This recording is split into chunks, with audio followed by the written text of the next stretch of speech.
Senior night at Snow Canyon High School.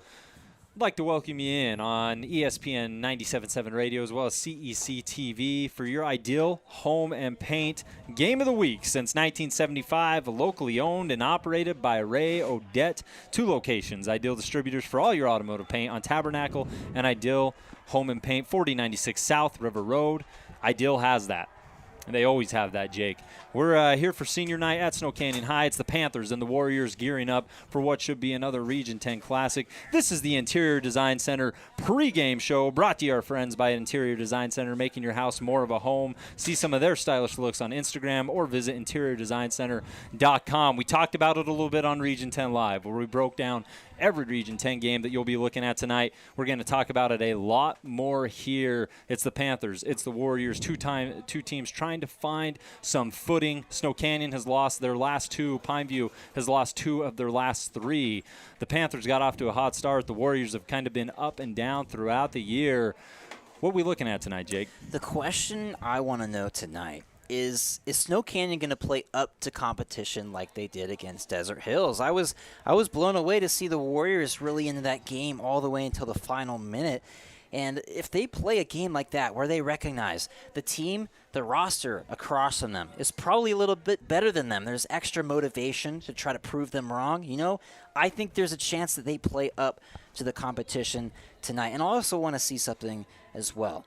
Is Snow Canyon going to just refuse to not run the ball? Because they've been one-dimensional all year long, and it was working to start the year. Hunter Johnson had some amazing performances. He was looking like a potential MVP of the region, and then they kind of fell back to earth. And I think some of that has to do with them not really having a running game and not really being able to give the ball off to anyone other than Hunter Johnson. And that you bring up a valid point there. And the running game for Snow Canyon has been a little bit of a question mark. Well, let's say a lot of bit of a question mark, because Devin Jensen, who's their feature back, last week, for example, only had 3 carries. I get it. You're trying to play from behind. Dixie had jumped out to a lead early and had kept it. You're trying to get back in it. Hunter Johnson attempts almost as many throws as any quarterback in Utah 4A, and really the state of Utah for that matter. He throws the football a lot. When you have guys like Jake Hill and Jordan Wade and Will Warner and Brooks Esplin, certainly makes it easier to want to throw the football. Those are talented receivers. But with Region 10, looking at leaders this year, Johnson, he's among the top in passing touchdowns, sitting at 20. That puts him second only behind Ridgeline's quarterback. And when you look at his receivers, he have 3 receivers top 10 in receiving yards this year in Utah 4A, those being Will Warner, Jordan Wade, and Brooks Esplin. So obviously a talented pass attack, but that run game seems to balance everything out. And right now, Snow Canyon hasn't really found it. And this late into the season, not sure if they will. They may have to learn just to play without it and fully embrace and buy into being a passing team. Where Pineview, on the other side of things, they've had so many quarterbacks in and out of the lineup and hurt and here and there, and however you want to look at it, it's been an up and down situation in that quarterback room, if you will. And right now for them, they're still a heavy passing team who have Keith Adams, who can run the football better than anyone in Utah 4A, better than he was a highly touted guy once he got to Pineview, a lot of hype for him, and he's delivered up to this point. So talented backfield, talented passing game. Right now for the Panthers, that stability they're trying to find elsewhere. Only 14 points, which was a season low for them in that loss to Crimson Cliffs. Typically, this is a team that averages about 38 points a game, only put up 14 last week. How did the Panthers get back on that high-flying horse? Man, that was a shocker.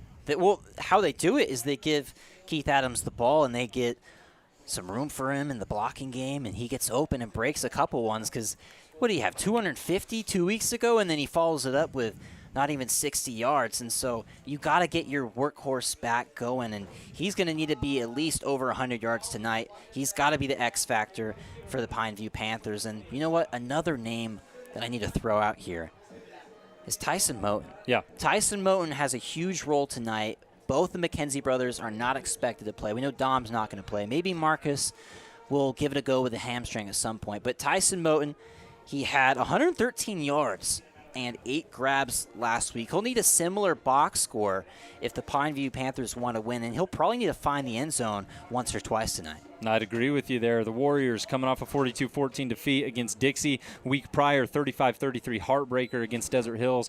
Pineview just losing last week 28-14 against the Mustangs. And the week prior, they took down Cedar 62-29, but another tough region loss against the Flyers only the week before that, 31-28. Let's jump right into it. Let's get to our Camping World keys to the game. Jake's got a couple on tap for you. Thank our friends at Camping World. Your 2021 adventures start there. In St. George, find huge selection of all top brands, sells, parts, service, and full retail store. 1500 Hilton Drive. Camping World keys to the game, starting with the visiting Pineview Panthers. The Pineview Panthers, their first key to the game has got to be quarterback play. Sawyer Woods didn't complete the game. You had your backup come into the game. Whoever gets the majority of the snaps for the Panthers is going to have to play well tonight. And before Woods even got knocked out, he was 4 of 8 for 27 yards against Crimson, so he definitely struggled. And Brown, if Brown gets the load of the throws tonight, he'll need to be excellent. But for your next key to the game, brought to you by Camping World, for Pineview, the pressure needs to be on Hunter Johnson. The Pineview defense has to get after him. They know there's going to be a ton of dropbacks tonight. If they bring the pressure and they make it crazy out there, Hunter Johnson isn't going to know what to do. And that defense, they need to get back to how they were playing earlier in the year. 28, 29, 28 is your last 3-week scores.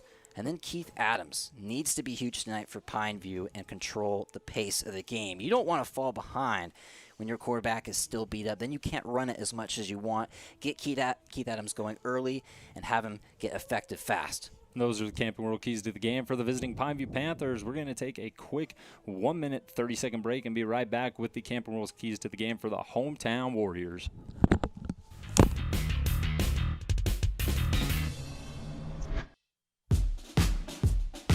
Radio Dixie 91.3. Young the Giant, something to believe in. John, what song do you want to hear? Next, Miss Calendris. You'll be on the SWAT team, the SWAT team.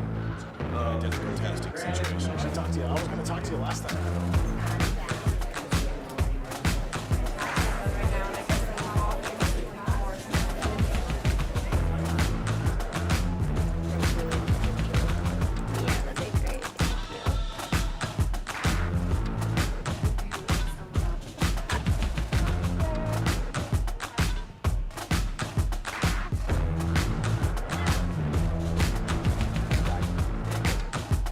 Be with us there. We'll be 30 seconds.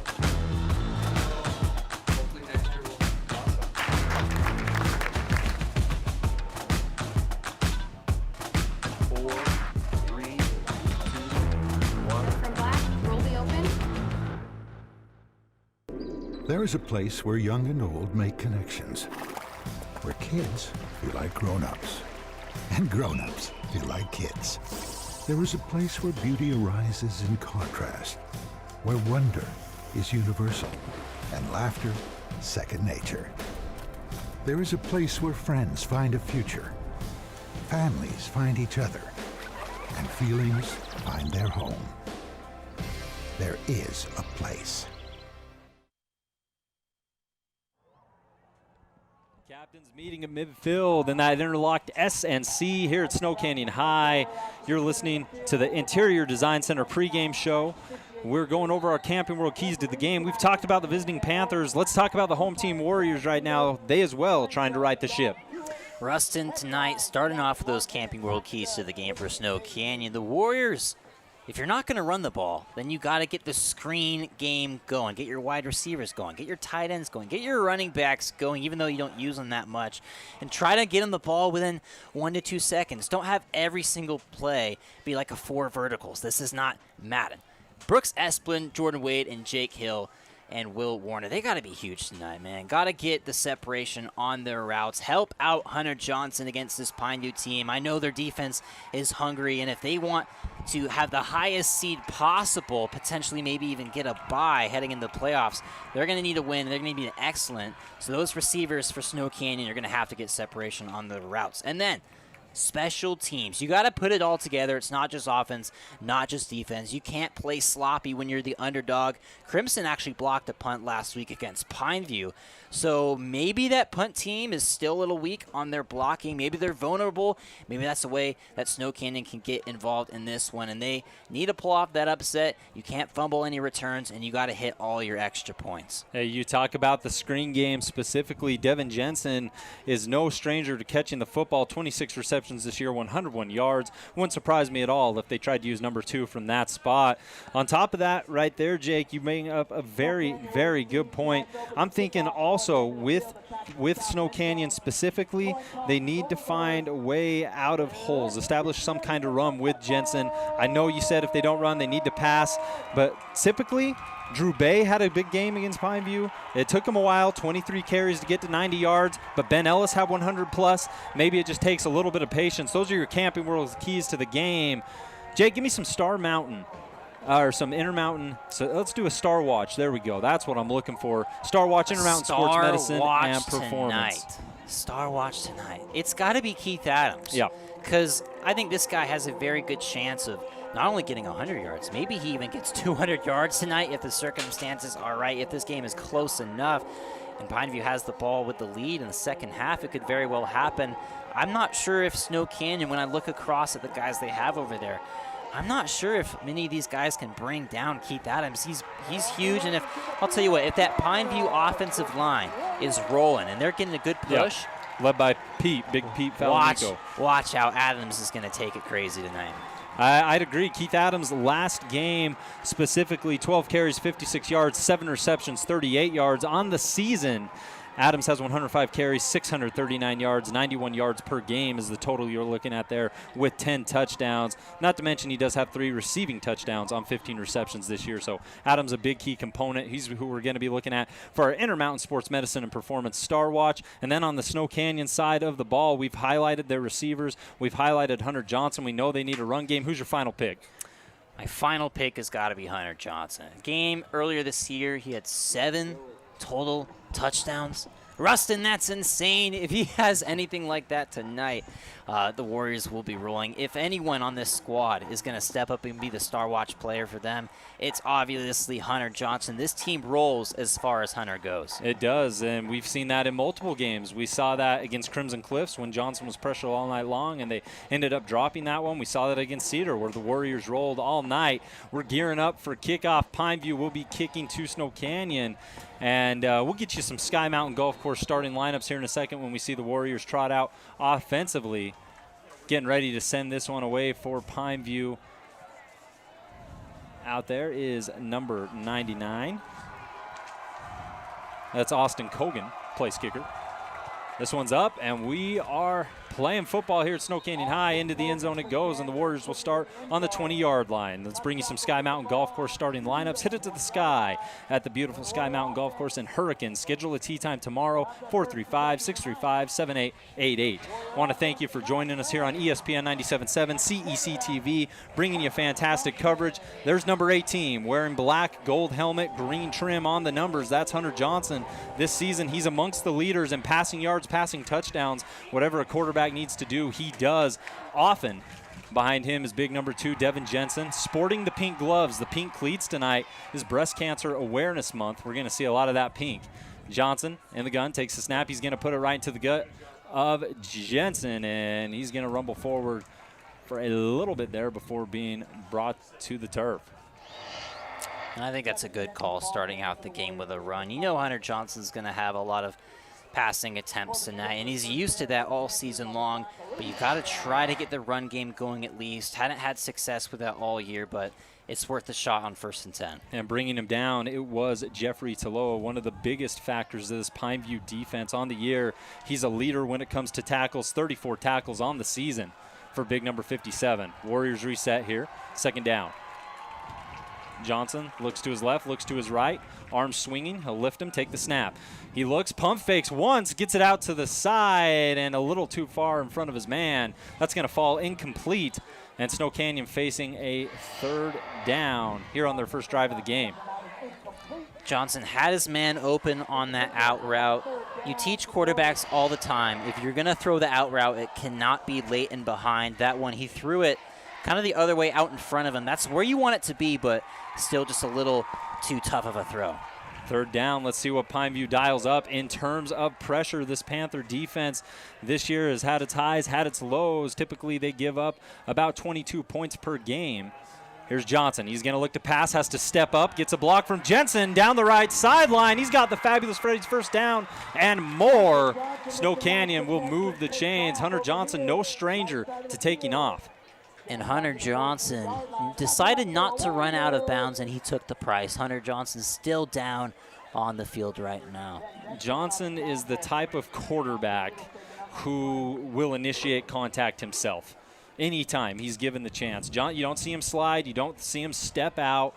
Johnson is not simply that type of guy. And on the season alone for Hunter, he's got 4 rush touchdowns, nearly 300 rush yards. His ability to run is really Snow Canyon's run offense in general. So to see him down, you hope it's a situation where maybe the wind got knocked out of him, whatever it is. We don't want to speculate. But Devin Jensen is quarterback number 2. If Johnson can't go, the running back Devin Jensen will take over.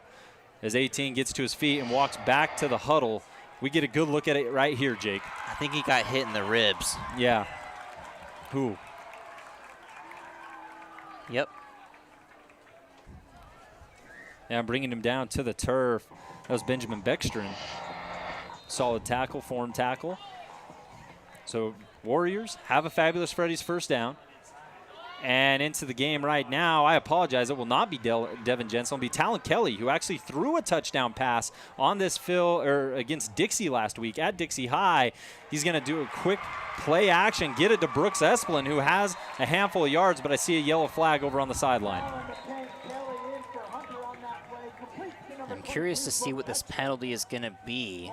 Looked like it came out right as the snap was called. Maybe not a false start. And it is a false start. False start, which typically, sometimes that play's blown dead. Here they let it continue. It was Talon Kelly with the play action fake. Gets the guys to bite, and he's able to hit Brooks Esplin. Esplin, one of those 3 receivers in the top 10 in terms of receiving yards this year in Utah 4A. Doesn't matter, coming back, and it'll be a 1st and long for Johnson and company. Johnson gives the call. They'll break.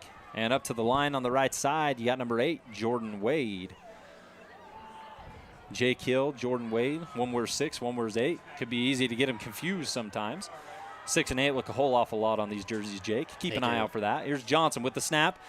Pineview doesn't get enough push there, and he's able to find his man down the sideline. That's Bo Hickman with the grab, and he's past Pineview's 30. Great strike from Johnson to Bo Hickman.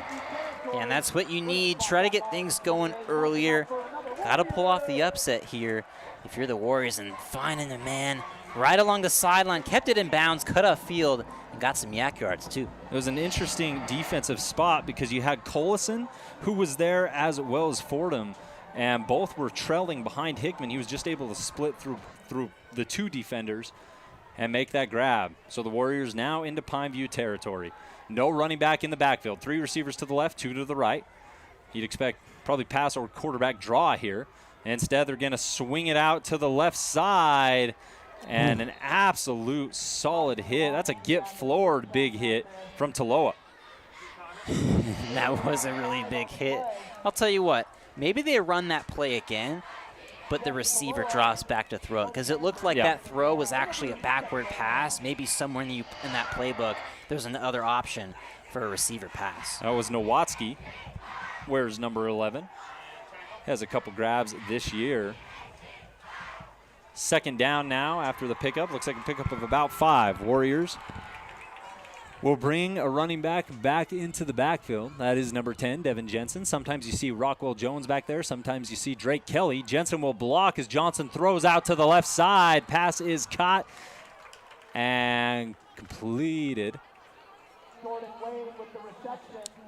It's a good way to get things going. Another out route. Tried that earlier in the drive. Couldn't complete it. That one there successful. I think that was Wade on the grab. It was, Jake. That's Jordan Wade. So far, the Warriors offense looking pretty good. They are now officially in the Red Rock Real Estate red zone.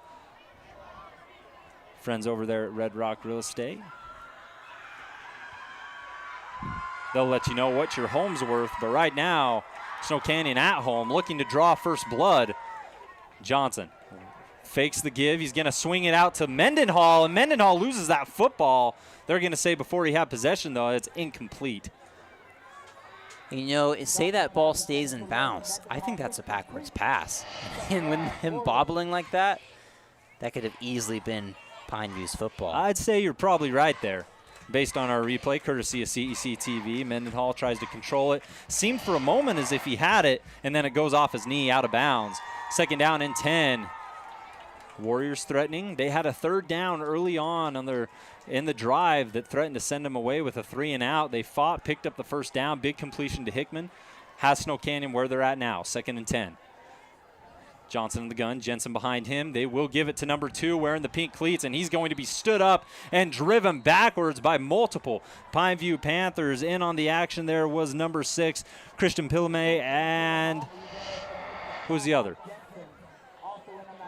I couldn't get a look on that, but I sure saw Pilame in there. He was there, as well as Etionu, who is one of Pineview's leading tacklers this year, a force to be reckoned with on the defensive side. Night in and night out, and the officials rule it as no gain. Jensen was stood up at the original line of scrimmage, so 3rd and 10 in the red zone. A first down is an option if they can get to the 5. Johnson waits patiently. Takes a snap. It's a little high. Bobbled it for a sec. He's going to roll out to his right, find his man, and closing quickly. And bringing down the ball carrier is number 32, Tanner Fordham. And there just wasn't a lot of time to make a move happen after that catch, Jake. It's a good tackle by the outside linebacker, and Fordham understands the down and distance and the circumstance here. If he gets past Fordham, that could have easily been a first down, but good play there from number 32 in open space. It was Nowatzki on the grab, and let me tell you a secret about Snow Canyon. They're not going to kick a field goal. They don't kick field goals. Interesting. So Hunter Johnson on the field. That's not much of a secret. That's a lame secret. I apologize there. Here in your Red Rock Real Estate red zone, Warriors trying to strike first. Score 0-0 on our We Win injury law board. Here's Johnson. Needs to make something happen. Panthers only rush 3. He's got time. Pump fakes once. Looks to the right side and being pushed out of bounds. He for might have enough got for a it. first. That was Nowatzki again. That last step from Nowatzki. Or sorry, Hickman. Hickman put him in bounds. Man, that was some good defense initially from Pineview. Yeah. All those slant routes were covered in the end zone, but just only a matter of time, not quite good enough pass rush as you maybe hoped, and eventually a receiver opened up. Played it well. If it was a situation where they had to get into the end zone, it would have worked, but they just had to get to the 5 for a first down. That's what they do, and with those fresh set of downs, Johnson goes back to work. Even this close to the end zone, you do not see him under center. Here he gives it to Drake Kelly, and Drake Kelly's into the end zone for the touchdown. The Warriors strike first here at home. Kelly on the carry. And look at that, Rustin.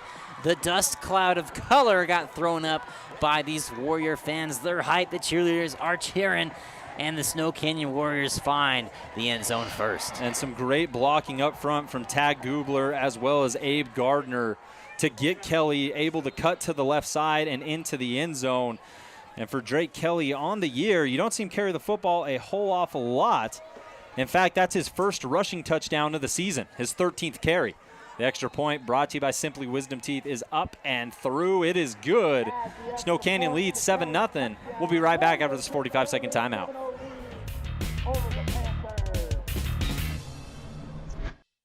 High school football season means the Holbrook Asphalt Big Score dessert is back in effect. I'm Craig Bullerjack, reminding you to head to Yogurtland after the game and ask for your Holbrook Asphalt Big Score dessert when your team scores 25 points or more. I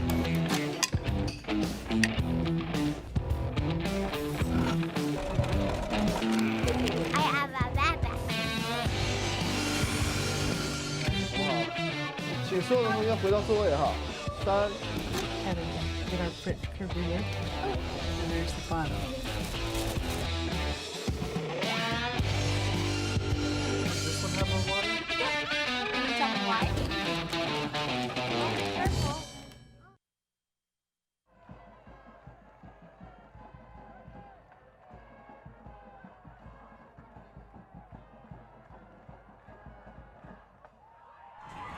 It's 7-0 here for the hometown Warriors. They got the ball first. They went down the field, and unlike Matt Hasselbeck, they scored. So Snow Canyon with a 7-0 lead. The extra point was good. And the touchdown was Drake Kelly cutting to the left, getting some crucial blocks from Gubler and Gardner as he runs 2 yards into the end zone. That's your first score of the night. Now Pineview, their first opportunity to get that 38-point-per-game offense out there, coming off a 14-point performance against Crimson. This kick is going to be short off the foot of a Panther, and they're going to have to dive on top of it. They will start at the 31-yard line. As we get a good look at who's coming out onto the field for Pineview, we anticipated. There's the word I'm looking for. We anticipated Sawyer Woods to get the start tonight, and it does look like that's who's trotting out onto the field for the Pineview Panthers.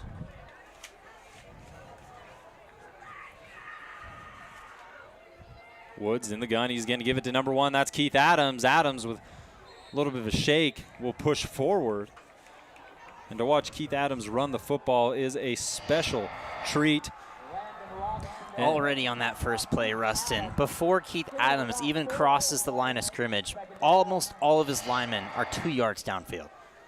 Pineview does have a incredibly explosive offensive line, led by big number 71, Pete Falanico. Here is Woods on the – no, that's not Woods. Jumps over. Uh-oh. And he's going to get to the left side at the 40, at the 30 before taking a big hit. All the way down the left sideline was number 4, Turner Williams, who they utilize in a lot of different ways as a kick returner. Right there, he takes the snap, fakes to Adams, jumps over a guy, and that's just special running. And that fooled everybody, and some good blocking there on that left side. Huge gain momentum now on the side of the Panthers. Williams had a solid game last week, had 25 yards. And the receiving situation, you'll see him line up different spots. Here's Woods. Woods is going to have some time. He's going to air one out. He's looking for Williams, and he's got it. Touchdown, Pineview. It took 3 plays, and the Panthers are in the end zone. So far, without the McKenzie brothers, it does not even matter. Scoring in just 3 plays. Took only 1 minute off the clock. This is the Panthers offense we're used to seeing all season long. It's Woods with a 35-yard touchdown pass to Williams, and Williams had just made the special play to get them into enemy territory. Woods does the rest, and for Sawyer, he didn't even play all last week. A big contributing factor to that 14-point dud that they put out. He was banged up a little in the third quarter, didn't put him back out on the field. As this extra point attempt's going to roll around, Williams has it, trying to make something extra happen. Throws it, has his man, and that should be caught for a 2-point conversion. They didn't draw it up that way, but that's how it's going to go down. You know, I've seen that happen a couple times now in the region this year, and I'll tell you what, the defense isn't expecting it either for it to be a fumble, and they don't have guys back there in the end zone. It turns out to be a touchdown more often than not. That was Sir Sanzi who came down with it, one of this team's leading defenders, and how about a 2-point conversion catch for Pineview? It was the Williams show right there, Jake. It was Turner Williams all the way. Had a massive run, leaping over defenders, using that speed to get into enemy territory. Then he catches the 34-yard touchdown from Woods, and then on the hold, he just decides, I'm going to throw a 2-point conversion. What a situation for number 4. Yeah, he's showing it all. Doing it with the arm, the leg, the hands. What can this guy not do? Another weapon for Pineview. How many do they have over there?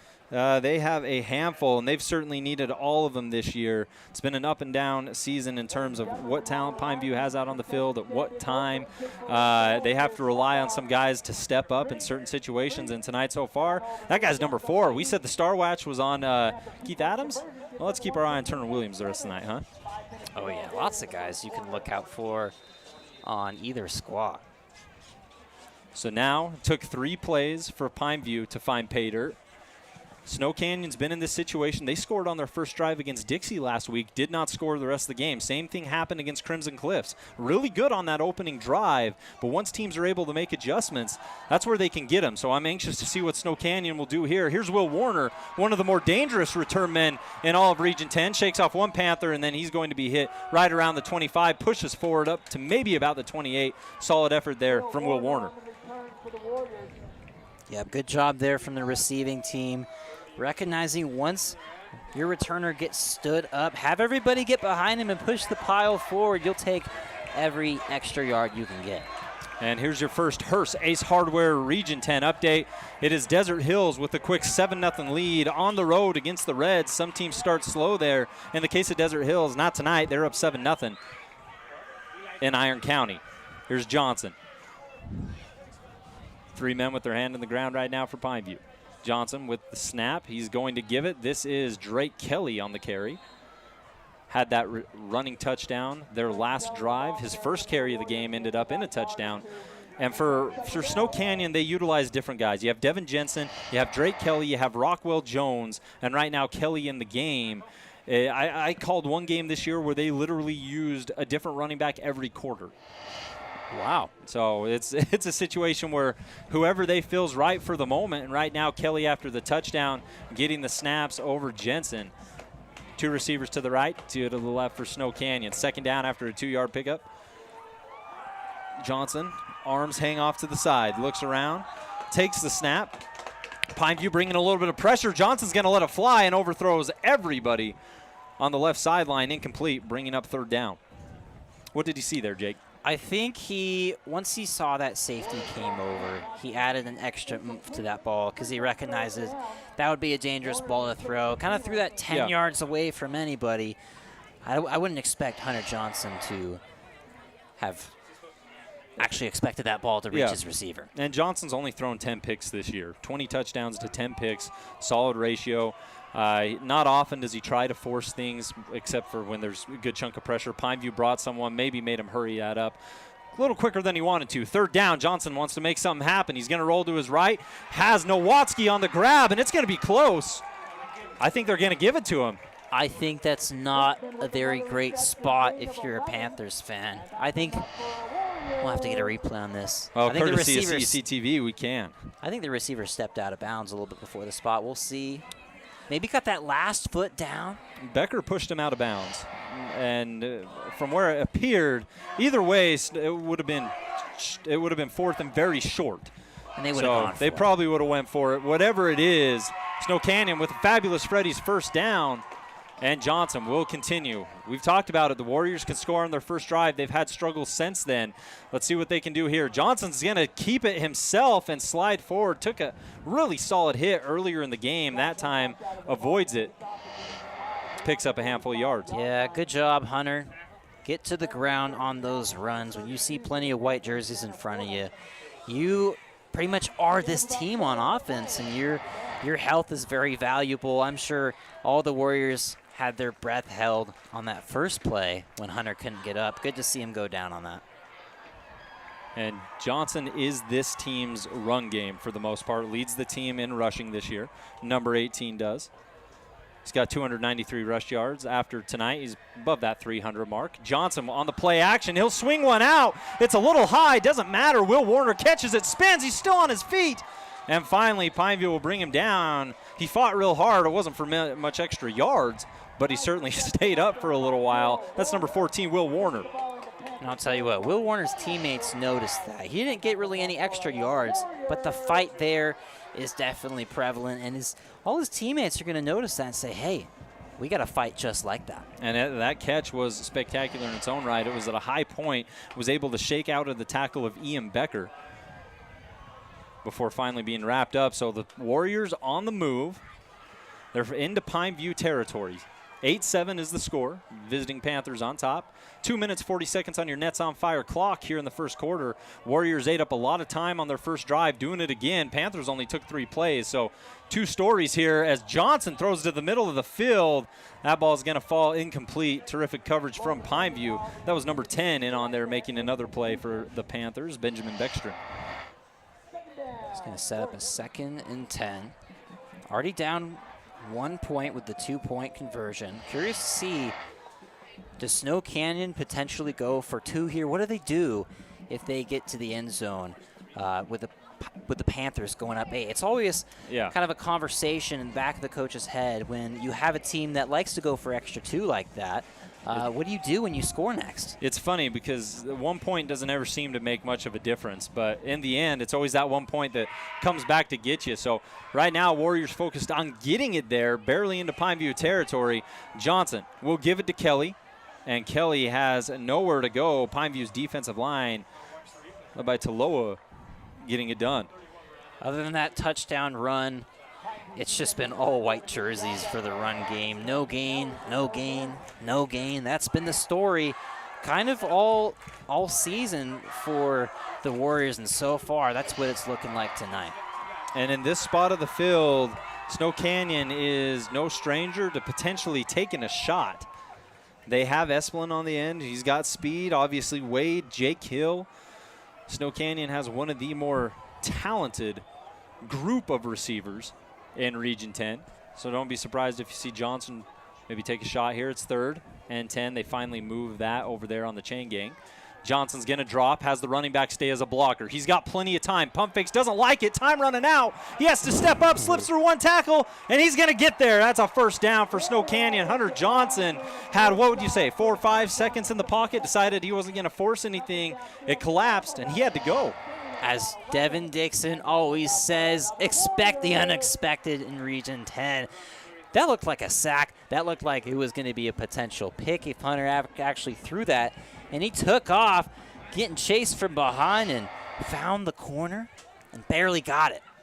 It's a double-edged sword, right? You want your coverage to be as fantastic as it can be, and right there for Pineview it was. But also there was nobody there to keep Johnson in check, slipping past the right end and picking up a first. Snow Canyon will have a fresh opportunity here. They're going to throw it out to Kelly, as they tend to do so often, and that's, you kind of see Snow Canyon go that route when the run game isn't working, and right now Pineview's front is doing a great job. They love to swing out to their backs. Right here it's Johnson to Drake Kelly, tries to get a block from Nowatzki on the outside, allows him to pick up a couple more yards before Beckstrom makes the hit. Like I said in those Camping World keys to the game, you got to get that screen game going. We've seen it a couple times tonight. There was a play on that last drive where the receiver just couldn't get his hands on it. But so far, I've been liking it. Get your guys up to top speed before you even cross the line of scrimmage.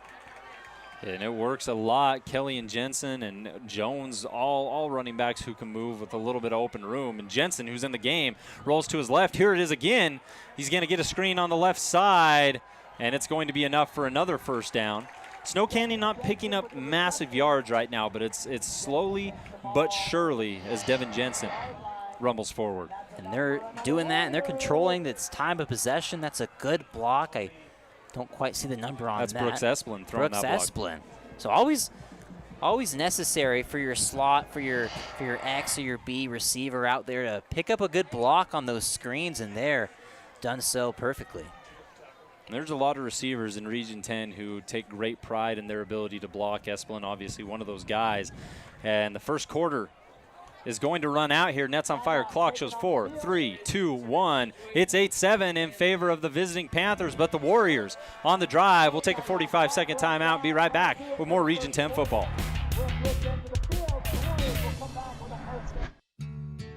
Beyond the park you know exists a world you don't. A world that is greater. Greater than just one passion. Greater than just one adventure. Greater than just one moment. Come to where life is greater. Come to Greater Zion. Ernie's 2 Sinclair stations want to wish Region 10 athletes the best of luck this season. And stay tuned for the Ernie's Player of the Game. Don't forget to grab an Ernie's reward card that allows you to save on fuel and earn points for every dollar spent in store. Get your card today. Ernie's, St. George, Hurricane, Cedar, and in Beaver.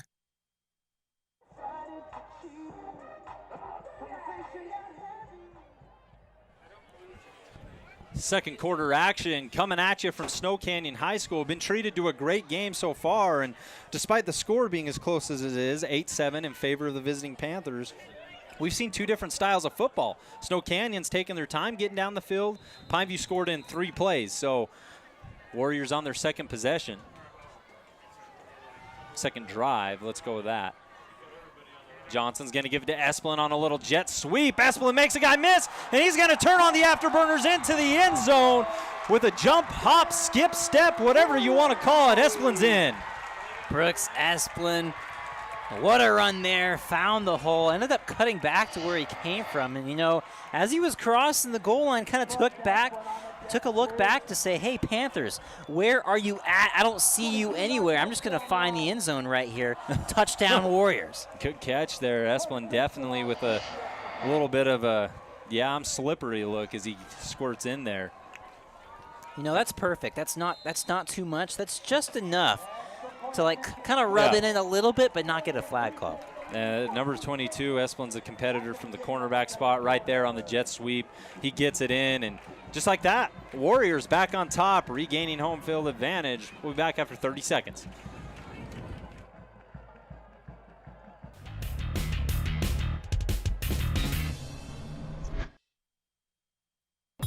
Radio Dixie 91.3. We don't play that. Nope, not that. A big fat no there. That's what we play. And stuff like that. On St. George's only alternative, Radio Dixie 91.3. Oh, and from 9 till midnight, we play this. I need a one dance. And this. Radio Dixie 91.3 FM.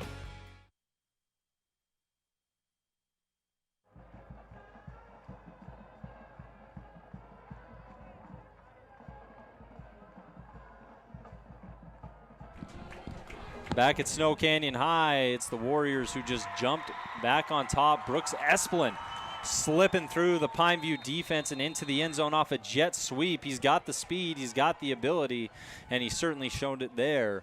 14-8, Snow Canyon. Pineview, the last time they had the ball, it took them 3 plays. Maybe they had the ball for a total of 45 seconds. The rest of it's all been Snow Canyon. So the Warriors take their time. The Panthers move quickly, and that's what the Snow Canyon defense is going to try to prevent here. This ball bounces off the hands of Moten, and he has to dive down on it at the 15-yard line. That's where Sawyer Woods and company will start this drive. Special teams. That squib, that ball was bouncing around forever. I think the Panthers wanted that ball to kind of just bounce back to their main return man, but by the time it got there, the Warriors were really far down the field, and you never know where that ball's going. Perfect kickoff. And with that, the Panthers backed up on their side of the field. They moved quickly, had Turner Williams, took him to the end zone last time. As Sawyer, no, this is Williams again who took the snap, stiff arms one guy. He's going to break back to the middle, gets a block, and he's still going. Has a blocker behind him, and outran his blocker there on the left side. Then a late flag, 2 flags come in after the play. It was Turner Williams. Oh my goodness, Turner turning on the Jets. Holy crap. The sweep to the right side, took it himself, cut back through like all his linemen. He was cutting backwards. He went all the way to the right sideline, all the way back to the left. Wow. Turner. For a player like Williams, there is not always a set direction. And when you have that talent, you have that ability, you go where the wind takes you. And right now where the wind's taking Pineview is back a little bit. Those flags will go against Pineview. We get a great look at it here on the replay. First, let's appreciate the run for what it is. Stiff arms one Warrior. He's going to cut back. He's surrounded by a sea of black, maybe 4 jerseys there. Gets a blocker, jumps back to the outside, and gets all the way past midfield. But the flag will put Pineview at the 40, so you'll take, obviously, some of that yardage. He might have ran for 75 yards on that play. Now, was it a 75-yard gain? No. But side to side, all yes, things considered. Yes. He was definitely moving about, and there are a couple players. Jakeo Mitchell over for Dixie is one of those guys. Yeah. Shea Anderson for Dixie who can move like that, and, of course, Turner Williams for the Pineview Panthers. I'd say Will Warner for Snow Canyon right now. He has that speed and that ability. But, yeah, what a fantastic run there from Williams. You don't see a ton of guys with that level of speed and agility in the state of Utah, but Turner Williams says, hold it right there, put some respect on the athletes in Utah, showing you can do it too. And I'll tell you what, if you're blocking for Turner Williams, I don't care how far you are away from the play, keep blocking your guy. You don't know how long that play is going to go on for. Well, and he had multiple blockers who had left the situation, who had to come back into it. Yeah. Because Williams just makes his team work. 14-8's the score on your We Win Injury Law scoreboard. Adams will not get this carry. It's going to be Williams again. Keep feeding number 4. He's going to get it back to where he was before the penalty on that last play. Turner Williams with a big gain of 13. Oh my goodness, running back, quarterback, where do they use this guy? Did they use him on the D-line too? What do they do with this guy? And Turner Williams this year, his statistics are impressive. 25 catches, 421 yards, and a touchdown. And tonight, the way they're using him in the run game, expect that stat line to get a lot bigger. This time they will give to Adams. Adams with a nasty stiff arm, tries to throw another one, and there's another pickup of 10 yards for Pineview. Now not busting it open, but 10 yards here, 10 yards there. The line's getting a great push. And look at the stiff arm right here, Jake. Not only did he stiff arm the Warriors, he had to fight off his own quarterback, breaking a lot of tackles on that play. And you have an ideal situation as Woods is back out there in the gun with Williams, with Adams. Who are they going to give it to? If you're Snow Canyon, your eyes are going one of each way. But this time Woods is going to have some time to pass. He's going to throw to the left sideline. And that is going to be incomplete, but we do have flags down. Double coverage in favor of Snow Canyon. Seems like one of those two is going to end up with a penalty called. Here come the boos from the Warriors sideline. They didn't like it. I'll need to see a replay on this. See if we can get another look. I don't think we had the greatest look. It's kind of hard to see. We didn't have a great look on the receiver. Yeah, there will be pass interference against Snow Canyon. As we get a look at it here, Woods has time, despite the Warriors sending 4 there. Had some extra blocking and running in. He's grabbed on the shoulder pads, shoved ever so slightly and definitely enough for Mr. Official to throw that flag. In coverage right there for Snow Canyon was number 13, Brandon Goff. Here's Williams. Takes the snap. He will give to Adams. Adams being pursued. He has the speed to get past his man, and nearly powered into the end zone. He's sandwiched by 2 Warriors, but not until he gets it inside the 5-yard line. There, they stopped the touchdown, but still in great position is the Panthers. They're getting everything they want right now. Adams, mentioned him as the Star Watch player of the game. So far, he's looking like it. He's probably over 40 yards rushing on the day. You see the speed from Adams. He's a big-bodied back, but he had Naya in hot pursuit there for Snow Canyon. Didn't matter.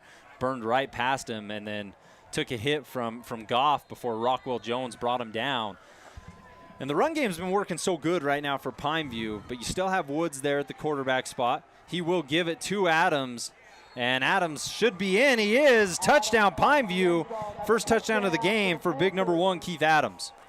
Keith Adams there followed his blockers, went right off the tackle, and found it. Pulling guard there on the action as well. And just falls forward in the pile for 6. Makes it extra easy when you have a big offensive line who can create separations. We talk about Williams, we talk about Adams. Let's give a lot of credit to Pineview's 5 up front for making this field as easy as it is to run.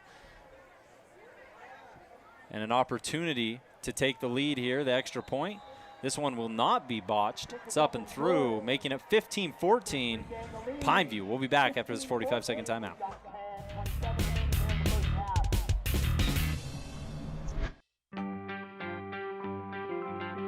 I take the road less traveled, run free, unwind, unravel someplace outside with lots to do. Green trees, red rocks, and don't forget that blue sky. The sunshine shining, sunshine pouring on me. Think I might just stay a while. Say hooray all day because the sun is gonna shine on me. Sun is gonna shine on me. Sun's gonna shine on me. Ace is the place with the helpful hardware. See Hearst first this month for great deals on red hot buys at Hearst Ace Hardware. Make sure and get an Ace Rewards card for savings around the house, the yard, or the job site. Stop by Hearst General Store Ace Hardware, conveniently located in the heart of downtown Cedar City and St. George. 15-14's the score here at Snow Canyon High. It's the away team, Pineview, with the lead, courtesy of obviously both squads with 2 touchdowns to their name, but Panthers had a 2-point conversion off a botched extra point. that ended up going their way. Williams was able to throw it, had an open man, able to complete that 2-point conversion. And right now we're coming off a Keith Adams 2-yard touchdown plunge for Pineview. They got Turner Williams, they got Keith Adams, and then Sawyer Woods, who's already tossed a touchdown tonight to Williams, who can air it out for Snow Canyon's defense. Where do you look? But right now, defense doesn't have to worry about it. The offense will go back to work here. Warner to return. Here's Warner. He's going to try to get to the middle of the field. Instead, bounce to his left, getting on the sideline. And Becker able to push him out of bounds, thankfully. Warner has the speed to take one to the house. We've seen him do it already this year. Dylan Becker able to force him out. Snow Canyon will start with decent field position here. So far, Will Warner, 2 pretty exciting returns. Haven't really gone too far up the field, but both with some potential, both maybe 1 block away from taking it to the house. And on that last touchdown, we want to thank our touchdown sponsor this year, Team D Auto. They won't be beat. Go see the local boys, Jason and Parker, at Team D Auto, 488 East St. George Boulevard, or teamdautosales.com. Here's the Warriors, trailing by 1 on their home field. 10 minutes left. They have plenty of time to still establish the run, and that's what they're going to try to do. Going nowhere on the carry was that Devin Jensen. Each time they've started a drive, they've started off with a run game. Each one kind of hasn't gone anywhere. It's a tough situation for Snow Canyon because they do try to establish the run game to the best of their ability, but they're a team that's so heavy laden and passing the football. They have the chops there. They have the resume. That's why a lot of times you see these running backs get involved out of the backfield, is because sometimes that works best. Pineview done a good job taking the run game away so far. This time Johnson's going to send Jensen in motion, maybe look for a pass to the right. Won't look that way. Instead slings to the left. That's Jake Hill. Oh, look for a moment as if he might have tapped his foot back in bounds, but the official says incomplete pass. On the replay here, it'll tell us if they had a man in bounds, and couldn't quite see the angle on that with the camera. From my eyes, it looked like he had 1 foot in, but the other one was out at the same time. Whatever it is, you can argue about it, you can debate it, you can look at the replay, but it will stand regardless. Snow Canyon facing a 3rd and 8. Jensen behind Johnson. Johnson has not necessarily been pressured extremely to this point. That's about to change. Someone comes off the corner, doesn't matter. Finds his man, and Will Warner for a fabulous Freddy's first down. Pineview brought some heat there, didn't face Johnson in the slightest. Yeah, off the edge, did face the pressure. One of my keys to the game for Pineview, they needed to get after Hunter Johnson. Maybe made him throw that ball a little earlier than he wanted to, but didn't matter. Warner there on the first down. You can always count on Will Warner to create some separation against his defender. He's been big in special teams, been big as a receiver tonight. And we will have an official timeout as number 61 for Pineview runs to the sideline. That's Colton Turner. And into the game in place of Turner is 89, Caden Nelson on that defensive line. Johnson, 2 receivers to the left, 2 to the right. He's going to send Jensen out. They love to throw it to their backs in this situation. That's exactly what they'll do. Jensen stops, tries to look for the best route, and it doesn't look like there is a best route. Getting to him in the backfield is number 32, Tanner Fordham. We've called his name a handful of times tonight. We sure have. He's been everywhere on that outside linebacker position, playing the strong side. And there, his guy missed a tackle, but was there to clean up in the backfield. And you saw how far Tanner had to go on that replay. It was not a situation where he was kind of in the vicinity and could use his speed to get there. He had to hustle and absolutely bust his butt to get up there. Great tackle. Snow Canyon now facing a 2nd and long after Fordham dropped him in the backfield. Johnson trips left. Takes the snap. Drops, 2-step drop, 3-step drop, looks to his left, looks to his right, decides he wants to take it himself, has to shake out of a defender, and he will not get back to the original line of scrimmage before being ripped to the turf.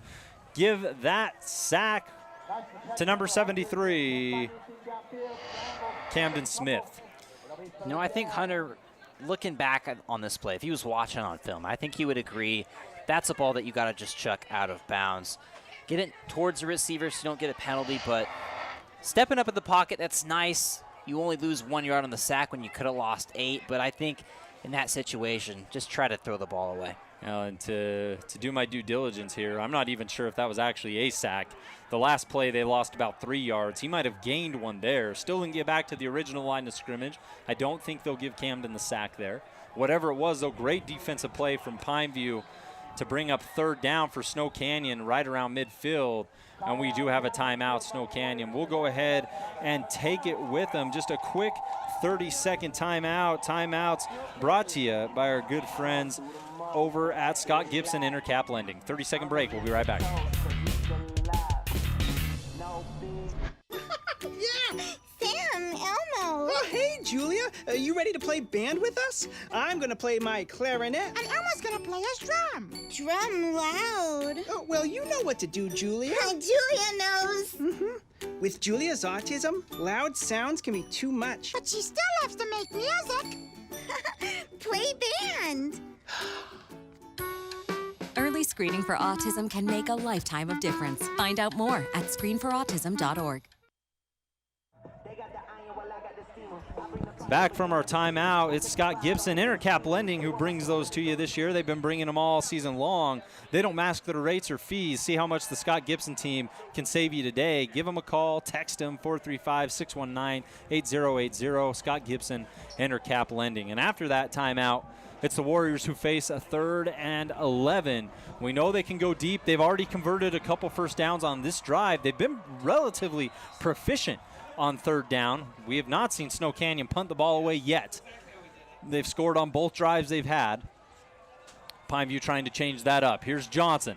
He's going to step forward. Doesn't like what he sees at first. Now he does. Esplin downfield.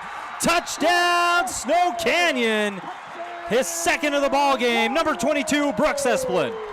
Snow Canyon has been clutch whenever they've needed it the most. On this drive, they've been stepping up on 3rd down in a bomb on the go. Kind of a seam route and was just wide open. No safety over the top. I love the look at that on our CEC TV replay because you see Johnson for just a moment think, should I? I shouldn't. Should I? And then he decides to uncork it. And it ends up in a Snow Canyon score. Brooks Esplin with his 2nd. He's got 1 rushing, 1 receiving. Number 22 getting it done. And the Simply Wisdom Teeth extra point is up and through. We just took a timeout not too long ago, so we'll keep it right here. Do want to thank Simply Wisdom Teeth for their coverage. They've been covering all extra point and all kicks this year, all field goals, anything that involves a foot on a ball. Simply Wisdom Teeth's been a part of it. And we get another great look here of Esplin beating his man down the middle. It looked like he had Beckstrom there on the coverage. Esplin's just one of those guys who has speed, uses it there, and Johnson places the ball perfectly. Yep, too fast. I think the little bubble screen route also threw off the secondary because where was the overtop safety? There's supposed to be someone there, but nope, that seam was wide open, and Brooks showing out so far today. It kind of got off to a slow start, but then here in the 2nd quarter, it's just been bang, bang, bang on offense. He's been fantastic. We had Turner Williams take over the ball game on the Pineview side, and now Brooks Esplin doing the same thing for the Warriors. We do have a Hearst Ace Hardware Region 10 update. Get a load of this. Desert Hills, who controls their own destiny. If they win these next 2 games or just win tonight against Cedar, they're Region 10 champs. The Thunder currently down to Cedar 14-7 after a Ben Ellis touchdown run. It's the Reds on top of Desert Hills. Really? Early on. Teams get off to slow starts in Cedar. Pineview did. Desert Hills is right now. Eventually they rebound, but the Reds with an early lead. And that is pretty surprising to hear. I think Desert Hills has been playing the best ball of any team in the region. Haven't lost a single region game. And you know what? Maybe they're looking ahead to the Pineview game a little bit too much. Well, maybe they're overlooking the Reds. That's the tough situation if you're Desert Hills. There's really nothing to look forward to if you just win your game against Cedar. Then you're champs. But right now they are down to the Reds up in Iron County. We'll keep you updated on that one throughout the night. 14-7 in favor of hometown Cedar. Right here, over on your We Win Injury Law scoreboard. It's 15-21. We're ping-ponging back and forth. The Warriors jumped out to the first lead. Pineview matched. Snow Canyon matched. Pineview matched. And now Snow Canyon. We have not seen a punt this game. No. We have not seen a punt. We have not seen a turnover. Anytime an offense has got the football, they've scored it. That's the story of this game. And with 6 minutes, 59 seconds on the Nets on Fire clock, Pineview looking to keep that trend going. Snow Canyon's defense hoping to stop it. Have a really good defensive battle in the Dixie Crimson Cliffs game, and you got a really good offensive battle with Pineview at the Warriors. And right here, this is your ideal home and paint game of the week. And so far, that's exactly what we've gotten, Jake, as the Warriors get ready to send it off to Pineview. And these little squib kicks they've been doing have been effective so far. This one, Collison picks it up. He's moving backwards. He'll probably get back the yards that he lost when he moved backwards, all the way up to the 35 for Collison. And these little squibs have kind of made the Panthers juggle the ball just for a little bit. They have. They've been unpredictable, and I think that's what you got to do as that guy in that position on the kick return team. Don't let it bounce back like they did last time. It took too long for it to develop. There you see number 5 just take it himself. That's a good move. Right now, Jake, we are looking in our Sky Mountain golf course. We talked about it in the starting lineups. We're looking in the Intermountain. Well, when we talked earlier this game about the guys who are going to make an impact, our Intermountain Sports Medicine Star Watch, we focused on offensive guys. Right now, we're looking for a defender, somebody, anybody. Every offense has scored anytime they've got the football, so looking for a big defensive play. Snow Canyon hoping they're going to be one of the first to get it. Pineview might have something else to say about it. Here's Woods. Yeah, other than that first big hit a couple drives ago, we haven't seen anything like that since. Sawyer Woods on the season this year has been very, very solid for this Pineview team. Looking to add to those statistics, left sideline, he likes that spot. And they're going to say incomplete. A catch could have been made there from, it seemed, Tyson Moten, who was the intended receiver, but being forced out of bounds. Good coverage from Snow Canyon. And it looked like Moten had a good shot at that ball, but just kind of thrown too far out of bounds and couldn't get the feet in. And on top of that, Moten may have lost control of it at the end. I don't know what the official was the final factor there. Either way, incomplete. And now, after quick penalty, it's going to be Pineview, 1st and 10. Woods this year for Pineview. Rolling to his left, has to slip out of one person. He's going to take a shot and go down. There's our first sack of the ball game. We were looking for a defender to make a play, and we get one right there.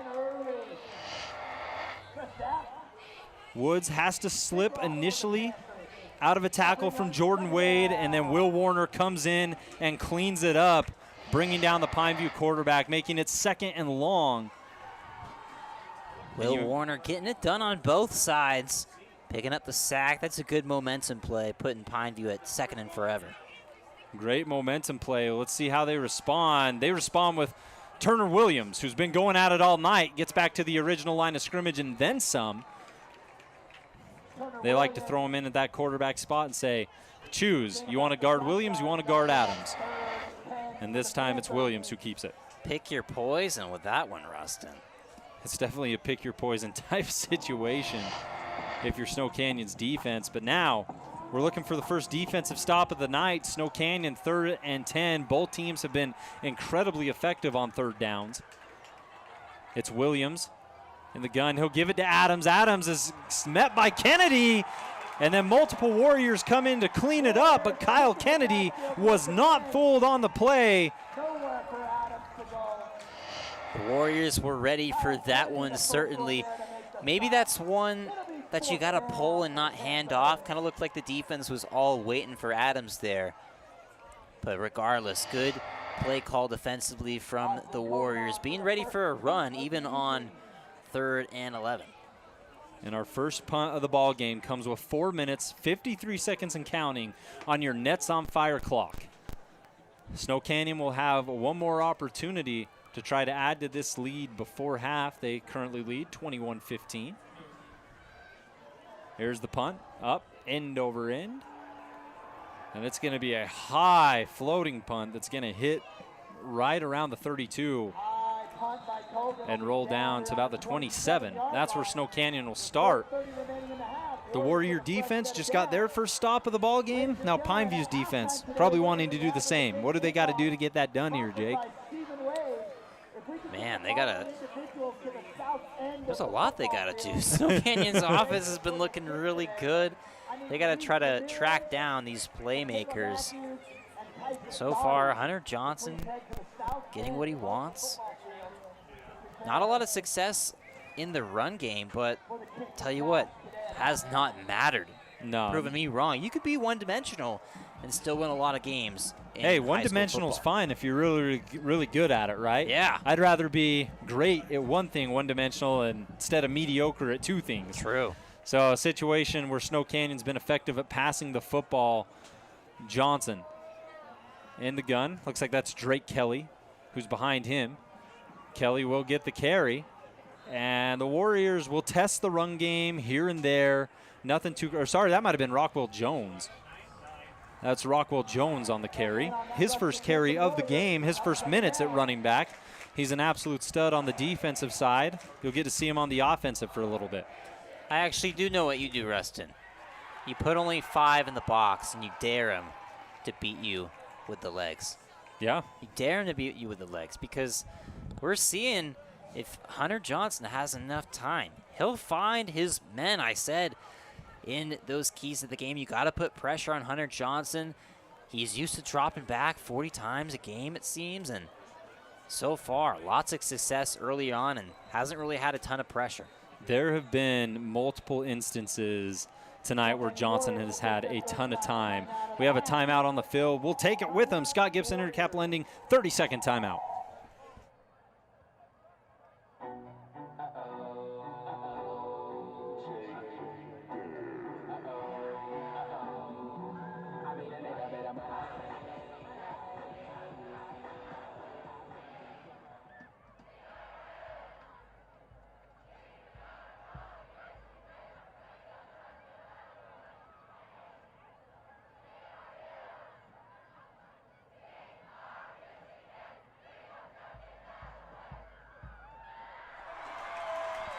Region 10 football, Rustin Burnside, Jacob Zimmerman here on ESPN 97.7 and CEC TV.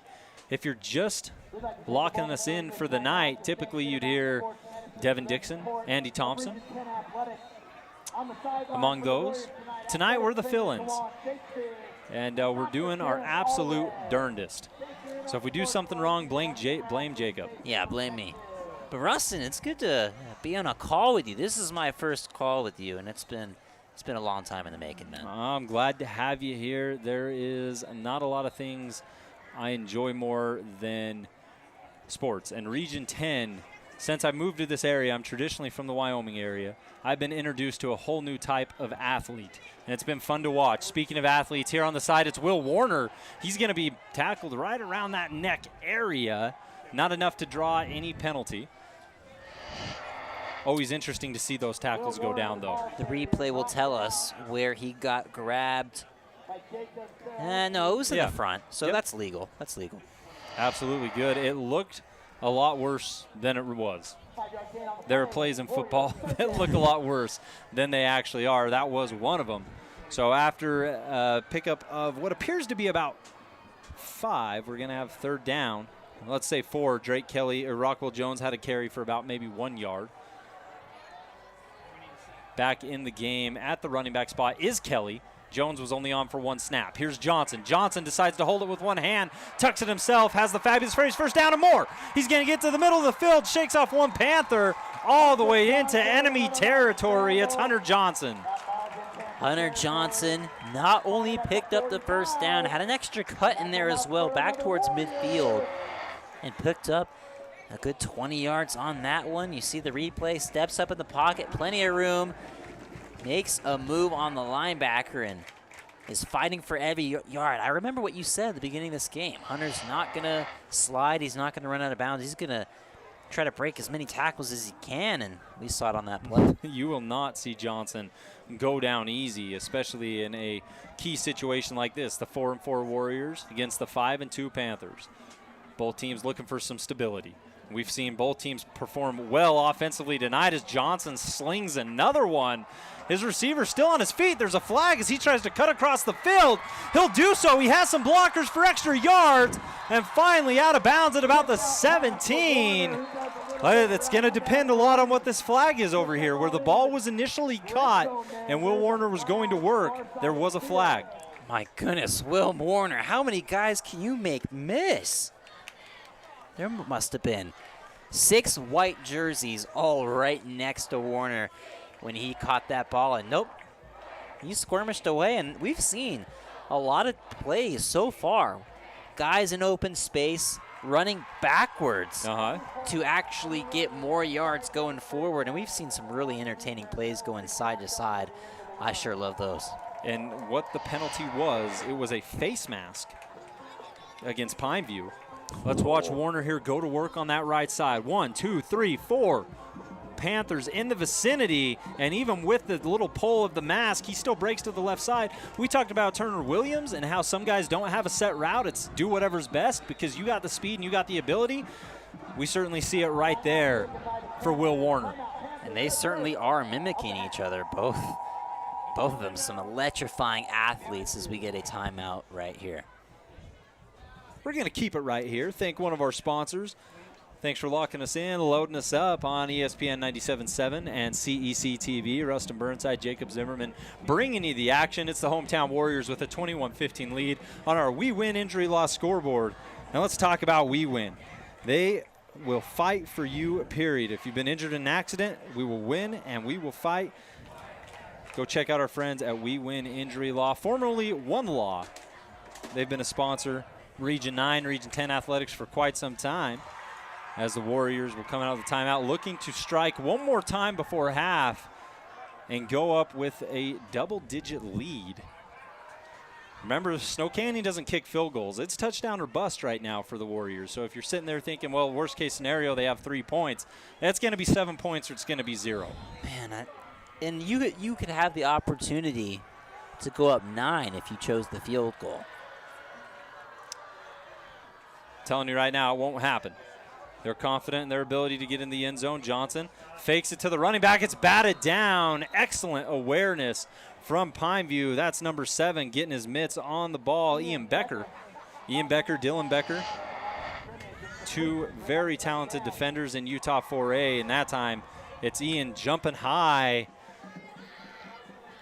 It looked like one of those situations where it's a post player who has to go straight up and contest as someone tries to get to the rim. You just keep those hands straight up. He was able to elevate and get his hands on the ball. Great play. Makes it 2nd and 10 with the Warriors in the Red Rock Real Estate red zone. They got Becker as a strong safety, but he kind of plays down in the box.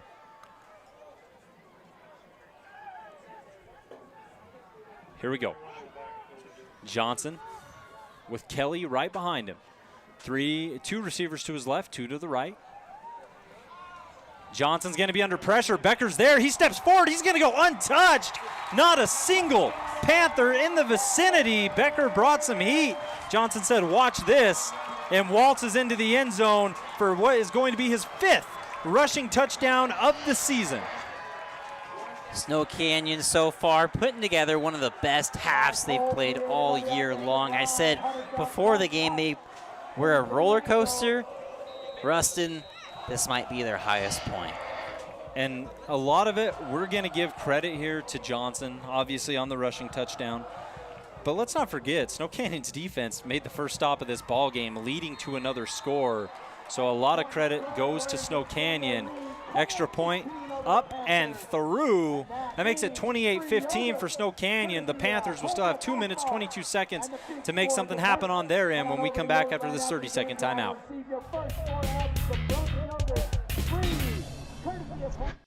There is a place where the sun doesn't hide in the winter, where the greens stay green and the crimson canyons still glow. There is a place where dimples determine destiny, and a tiny wooden tee holds the outcome in the balance. There is a place where we drive for show, putt for dough, and settle the score with another round. There is a place.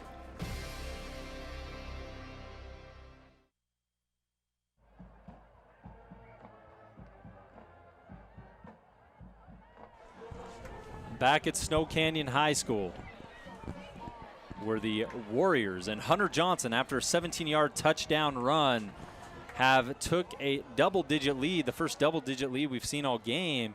And initially, it was both teams trading blows. One would score, the other would score, and it was Snow Canyon's defense who finally forced a punt, allowing their offense to go to work again. Snow Canyon's offense still has not been stopped. They've scored on every single possession that they've had. Like I said, Rustin, this might be the best half we've seen from Snow Canyon all year. Up against a legit opponent in Pineview, they're putting the beat on them. They typically average 23.8 points per game, already at 28. Here's Pineview on the return, trying to make something happen, gets through one Warrior, and then takes a massive hit, a get-floored hit, but a great return from number 23. He caught that two-point conversion earlier. That's Jacob Sorensi. You had number 16, Bo Hickman, the safety and the linebacker there on the big hit at the end of that play. As you see right there, cleaned his clock. Those big hits brought to you by Get Floored this year. And that was a big hit. This is one of my favorite rivalry games. It always seems to be, it's cliche, but these teams always play each other tight. And right now, Pineview needing to make something happen. And when they need to make something happen, guess who they go to? This game, it's been number 4, Turner Williams. Turn and burn Williams. Here's Williams. He'll give it to Keith Adams. Adams, we haven't called his name in a little while, and he's going to shed through multiple Warrior defenders as he plunges across midfield on a strong run from number 1. You can tell he ran with some frustration on that one. That last drive, Panthers couldn't get anything going on the ground, but this one started off, Keith Adams bulldozing it. Adams already one rushing touchdown today. Logan Mendenhall credited with the tackle. And Mendenhall did what you have to do, went around the legs to bring down Adams. Earlier, Esplin tried to go high. You can't go high on Keith Adams. You'll just shed right off, especially from the cornerback spot.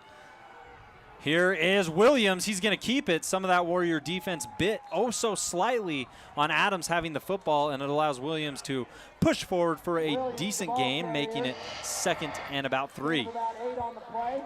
I'm kind of curious to see how much are we going to see Sawyer Woods. We've barely seen him out there so far tonight. It kind of looks like they're going away from the pass and just sticking with the run, sticking with who's healthy. And you stick with what works, right? Pineview has been dominant using Williams and giving him the chance to option to either Adams or keep it himself. Woods has came in and thrown a touchdown. When you need something downfield, you can go there. As Adams looked like he was going to be bottled up, eventually he is. Tried to use that speed to get to the outside, but he's met by 3 Warriors. Kyle Kennedy in the thick of it. So the clock is running, under a minute left. Panthers trying to get a touchdown, close the lead before the half. This is going to be a crucial next couple of plays from the Panthers. You ready for another crazy Hearst-Ace Harbor Region 10 update? Let's hear it, man. Looked like Cedar was going to run out the clock. They didn't. They go deep. Connor Hardman with the touchdown. The Reds on top of Desert Hills, 20-14 before half.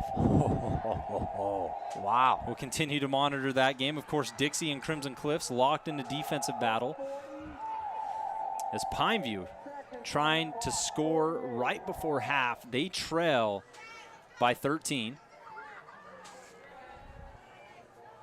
A moment right now for the Panthers to recollect, gather together.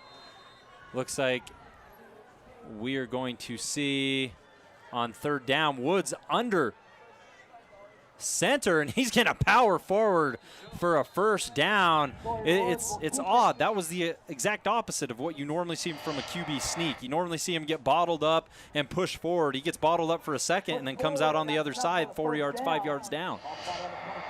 And if you're the D-line on the Warriors, I don't think you can let that happen. You have the lead, but don't let him creep back into it. Here's Williams. He's going to keep it himself. He's met by Warner and another Warrior, and he's going to go down. The clock was continually moving. It's a 21 now. 2nd and 12. Will Warner got there first, and another Warrior alongside him. I'll have to check the replay to get you who that was. So we have a timeout to stop that clock at 21 seconds. I was kind of wondering when Pineview was going to call a timeout. Yeah, a lot of black jerseys there on the replay, led by Will Warner. Will Warner doing it all. And it's not been an easy task to stop that option really tonight, whether it goes to Adams, whether it goes to Williams. Snow Canyon has had a hard time containing that. That's one of the first moments I can recall tonight where they've been able to just pick it up immediately and get in the backfield and make a play. And with 21 seconds left, do we see Woods take a shot? You're almost too far out where unless you get a big run play, it may not be enough. Well, Sawyer Woods is back into the game, and with only 21 seconds left on the clock, you're on the 28-yard line. I think this is the move. Try to get a pass towards the end zone. Tyson Moten does not have a reception tonight. He's had to step up and be big in the absence of the McKenzies. Here's Woods. He throws to the middle of the field. That's going to be caught by Turner Williams, another one of those guys who's had to step up in every way. And Williams is going to be planted, making it 3rd down.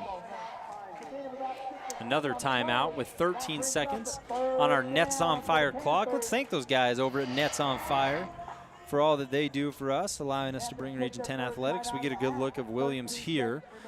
The tackle and stick made by number 9, Rockwell Jones, one of the leading tacklers on this Snow Canyon team. Does a fantastic job for them, has all year. Check out netsonfire.org for back-to-school training specials and get signed up today. Nets on Fire located in the B. Moore Complex, building champions on and, most importantly, off the court. Love it. Nets on Fire. Have you been over to hoop at Nets on Fire? I have. They got amazing courts. Got the Utah Jazz floor.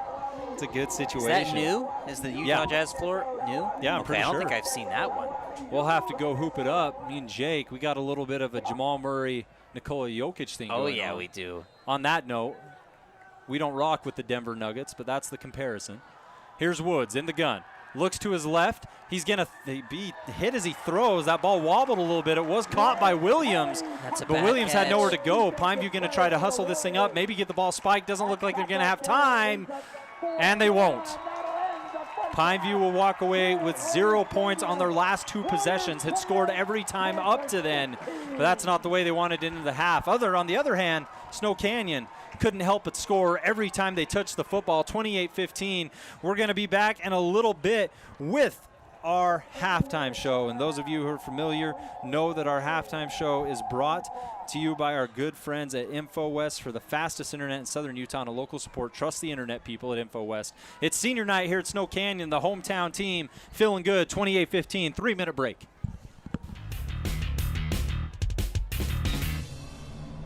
Hey, Bobo, do trees tell each other stories? I'm sorry. I'm afraid I don't know that. Hey, why don't we go find out? Listen. Can birds draw pictures? I don't have an answer for that. Dad, do stars visit their friends? Look!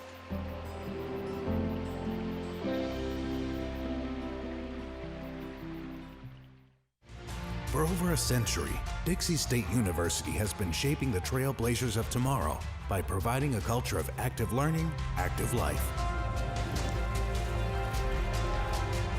With a paradigm of real-world experience mixed with cutting-edge technologies and rich traditions, we provide one of the most affordable educations in the West, set against the most stunning backdrop on the planet.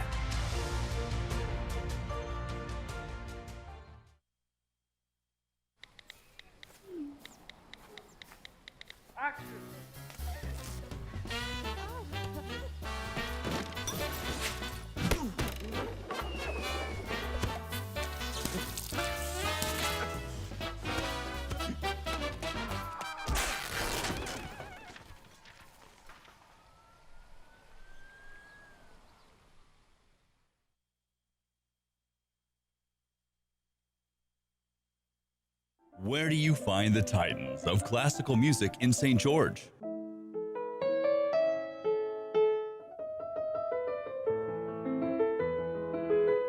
Classical music on Radio St. George, 100.3 FM. Where do you find the legends of jazz?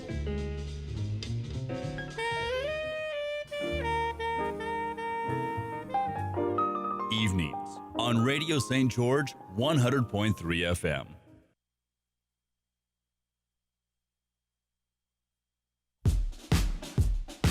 Radio Dixie 91.3, Young the Giant, something to believe in. John, what song do you want to hear? Next, Miss Calendris. You'll be on the SWAT team, the SWAT team. That's a fantastic situation. I talked to you. I was going to talk to you last time.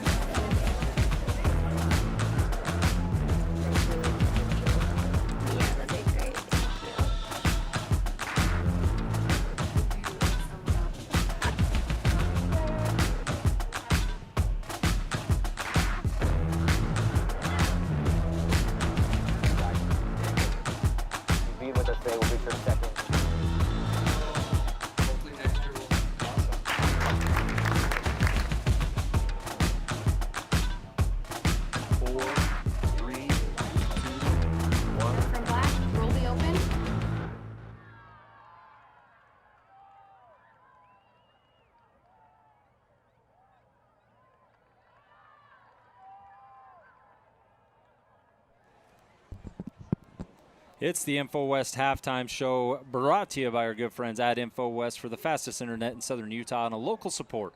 Trust the internet, people. Go to InfoWest.com to sign up today. And just like the speed of InfoWest internet, let's slide in a little reference there. This game's been moving rather quickly. Both offenses started this game out at a ridiculously high pace. Let's take you through a quick recap of how things have went down for these two squads. The game started out with Snow Canyon receiving the football, marching it down the field, and scoring. That first score came on a Drake Kelly 2-yard touchdown plunge, after which Turner Williams, 35-yard touchdown reception for number 4. He got him going early on. The extra point was bobbled. Williams ended up completing it to number 23 for the 2-point conversion. That was Jacob Saranzi. And just like that, it was Pineview 8, Snow Canyon 7. The Warriors would respond with a Brooks Esplin jet sweep for the touchdown, after which Pineview marched back down the field. Keith Adams, 2-yard touchdown run. Then it was Brooks Esplin doing it again, a 55-yard touchdown reception for Brooks. His second TD of the game put the Warriors back up on top. And up to this point in the second quarter, we had not seen a punt. We had not seen a turnover. We had not seen anything along the lines resembling any type of stop whatsoever. Snow Canyon's defense got it done. Will Warner, Landon Robinson, Rockwell Jones, Drake Kelly, and the boys finally were able to get it back to their offense without giving up points, and the offense rewarded them with a Hunter Johnson rushing touchdown to put Snow Canyon up 28-15. Pineview had an opportunity. They got all the way down into Snow Canyon territory before the half, but they simply ran out of time as the Warriors defense got their second stop of the game. That's how we got to our 28-15 score, Snow Canyon leading. And we'd like to thank you for listening to us here on ESPN 97.7 and CEC TV. We're going to run through the other Region 10 games going on here in the InfoWest halftime show, get you some Wilkinson statistics and fill you in tonight. But the story here has been absolute phenomenal performance from individuals. Hunter Johnson, Brooks Esplin, Turner Williams, Keith Adams, just so many stars in Utah 4A out on the field here tonight, and it's delivered an exciting product. We're going to get Jacob Zimmerman in here in a little bit to kind of break down maybe some second half adjustments, things such as that. But let's get you some Wilkinson statistics on the way. Wilkinson's is been a longtime supporter. They say light it up Region 10. Since 1946, Wilkinson's House of Lighting has been a fan of all Southern Utah sports. That they have. Lights, fans, and fixtures, contractors, and homeowners always welcome at Wilkinson's. They bring you the statistics every single night. And Jacob Zimmerman is actually joining me back again now. We'll get some of his thoughts. But as we look at this game, I already ran you through the scoring. Sawyer Woods tonight, 3 of 4, 41 yards, has thrown a touchdown to Turner Williams on the left sideline. Already saw that happen. In rushing statistics, Pineview's already close to 200 yards. Turner Williams, 6 attempts, 103 yards, and then Keith Adams, 7 carries, 56 yards, and a touchdown. Receiving, it's been 2 guys making grabs. Well, it's been 1 guy making grabs, Jake, and that's Turner Williams, 3 catches, 41 yards, and a touchdown. The other one was Jacob Saranzi, who had the 2-point conversion. So technically doesn't count as a reception, but he does have a 2-point conversion. So it's been Turner Williams and Turner Williams and Turner Williams on the Pineview offense. And defensively, they're led by Tanner Fordham. He has 5 solo tackles. Etionu has 4 himself. Saranzi with 4. Dylan Becker 4. Taloa has been disruptive on the defensive line at that nose tackle position. He's credited with 2. And then Austin Cogan has the 1 extra point. The other extra point was bobbled and turned into that 2-point conversion. So that's your statistics for the Pineview Panthers. Anything there that really stands out to you on that, Jake? The Pineview Panthers. I didn't get to hear all those stats you just mentioned. No problem. From the eye test of the Pineview Panthers, Keith Adams so far having some success. Started to kind of slow up a drive here and there. Looks like the Warriors kind of started to figure out the offense, but Turner Williams has been unstoppable. I expect him to get a lot of carries in the second half again. Haven't seen a lot of Sawyer Woods. Maybe now that they're down 2 scores, maybe we'll see a little bit more Sawyer Woods trying to air it out, trying to get some big games for Pineview. And the story on Pineview's tall quarterback, Sawyer Woods, he's thrown 4 passes tonight, completed 3 of them. Does have that touchdown to Turner Williams, so when they bring him in, they use him effectively. Also had the quarterback sneak there at the end as they tried to get some extra points that ended up converting another Pineview 3rd down. So when he comes on, they use him effectively. But you're right, it's been Turner Williams taking snaps out of the gun and either deciding if Adams should keep it or if he should keep it. On the flip side of it, Snow Canyon, from a statistical standpoint, Woods has attempted 4 passes. Guess how many Hunter Johnson's attempted? Just take a guess. 22. Ooh, you're not far off. To go 2 lower, if my math is correct, he's attempted 20 passes so far. Hunter Johnson, 14 to 20, 188 yards. He is one of Utah 4A's leading passers in terms of yardage. 188 yards here at half, has a touchdown, no interceptions. We actually have no turnovers this entire ball game. Rushing statistics, guess who leads them there? Hunter. Yeah, good call. Hunter Johnson, 6 carries, 72 yards, touchdown, getting it done with his feet. And then Brooks Esplin had the jet sweep, 1 carry, 22 yards, and a touchdown. Devin Jensen, 3 carries, 4 yards. Drake Kelly, 3 carries, 4 yards. But the difference between the two, Kelly has its first score of the ball game, and then Rockwell Jones got 1 carry that ended up going nowhere. Receiving statistics, we've seen Will Warner be incredibly explosive, shake off tacklers, move from one side of the field to the other. He has been Snow Canyon's Turner Williams tonight, and for Warner, he has 4 catches, 61 yards. Does not have a touchdown yet, but the way he's been playing, you imagine that could change. How nice are those live stats here on a college game? I know I call those Dixie State games. It's so nice to have those live stats every time. And for high school, you would love to have it at every single game, but you know what? It makes it that much more special that we have them there tonight. Oh, it's certainly better than estimating or rounding up. I do know that. So Bo Hickman, 4 catches, 57 yards. He's only 4 yards behind Warner. Let's not forget the game he's had. It mostly all happened in the first. We didn't call Hickman's name a lot in the second, but he was key to them getting downfield and scoring and going blow for blow with Pineview. Brooks Esplin, 1 catch, 47 yards. He does have a touchdown next to his receiving touchdowns, 2 touchdowns for number 22. Jordan Wade with 1 catch for 9 yards. Kelly, 1 catch, 6 yards. Carson Nowatzki, 1 grab, 5 yards. Devin Jensen, 2 for 3. Defensive leaders for the Snow Canyon Warriors, Logan Mendenhall with 3 solo tackles, 1 assist. Drake Kelly with 1 solo, 1.5. You'll go down the Snow Canyon list. Not a ton of tackles tonight, but it's the Warriors' defense who's made stops when it's mattered most. For Snow Canyon's defense, they're riding on a high note. They made 2 stops before half, something that neither team was able to accomplish all game, and they finally did it. What do you think changed? He did. I think the play calling of the Panthers kind of didn't change as the game went on. Kind of saw the similar looks, and Snow Canyon recognized, hey, our offense is kind of one-sided, but you know the Panthers' offense is looking pretty one-sided right now, and they're not really throwing the ball, having a lot of success. Why don't we pack the box and make them really try to challenge our guys, and they did that. I think the offensive line hasn't gotten as good of a push on the Panthers side. I know I called it out in that first drive. Look at the Panthers O linemen. They're already 2 yards downfield before Keith Adams crosses the line of scrimmage. That has not been the case there towards the end of the half. And we'll see what adjustments are made in the second half. We're still about 9 minutes away or so from more Region 10 football action. We want to get you to the other Region 10 games going on tonight. Dixie and Crimson Cliff, Cedar and Desert Hills, and Hurricane and Cottonwood. We'll give you some updates after this 3-minute timeout as we continue on with our Info West halftime show.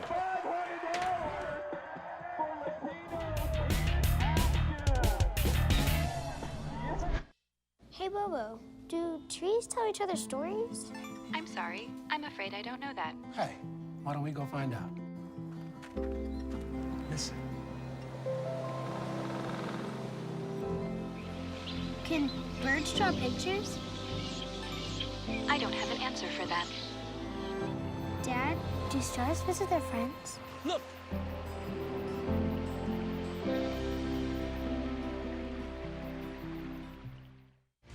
For over a century, Dixie State University has been shaping the trailblazers of tomorrow by providing a culture of active learning, active life. With a paradigm of real-world experience mixed with cutting-edge technologies and rich traditions, we provide one of the most affordable educations in the West, set against the most stunning backdrop on the planet.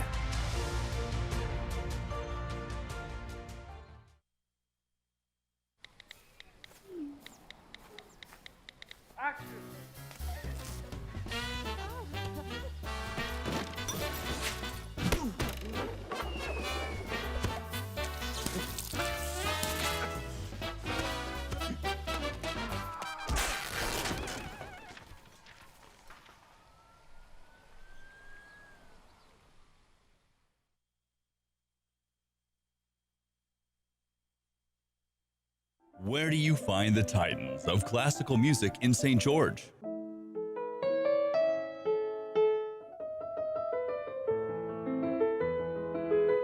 Classical music on Radio St. George, 100.3 FM. Where do you find the legends of jazz?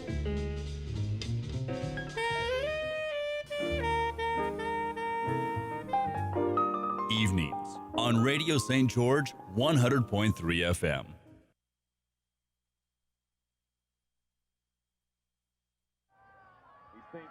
Thinking. The kick is up. Oh, gonna come up short. Gonna come up a little short. She's got him right there. Yeah, bring that football back.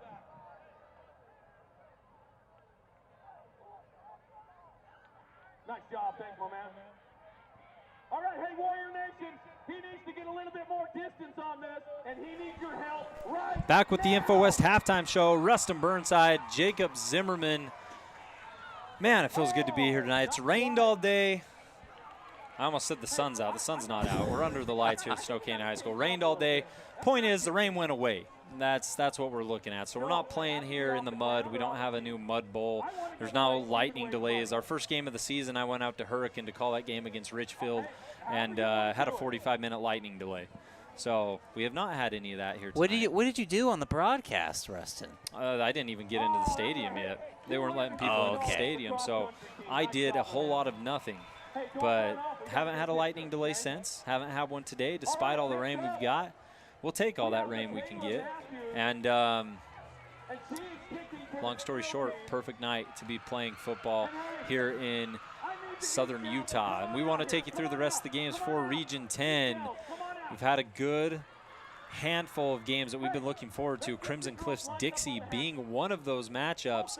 And what we know is at halftime, it's the Dixie Flyers on top 10-7 in what has been a defensive slugfest that's been up and down. There's been turnovers in that game. There's been sacks. There's been all sorts of fun things that you would like if you're into defensive football, which if you're a true football fan, let's face it, you're into defensive football.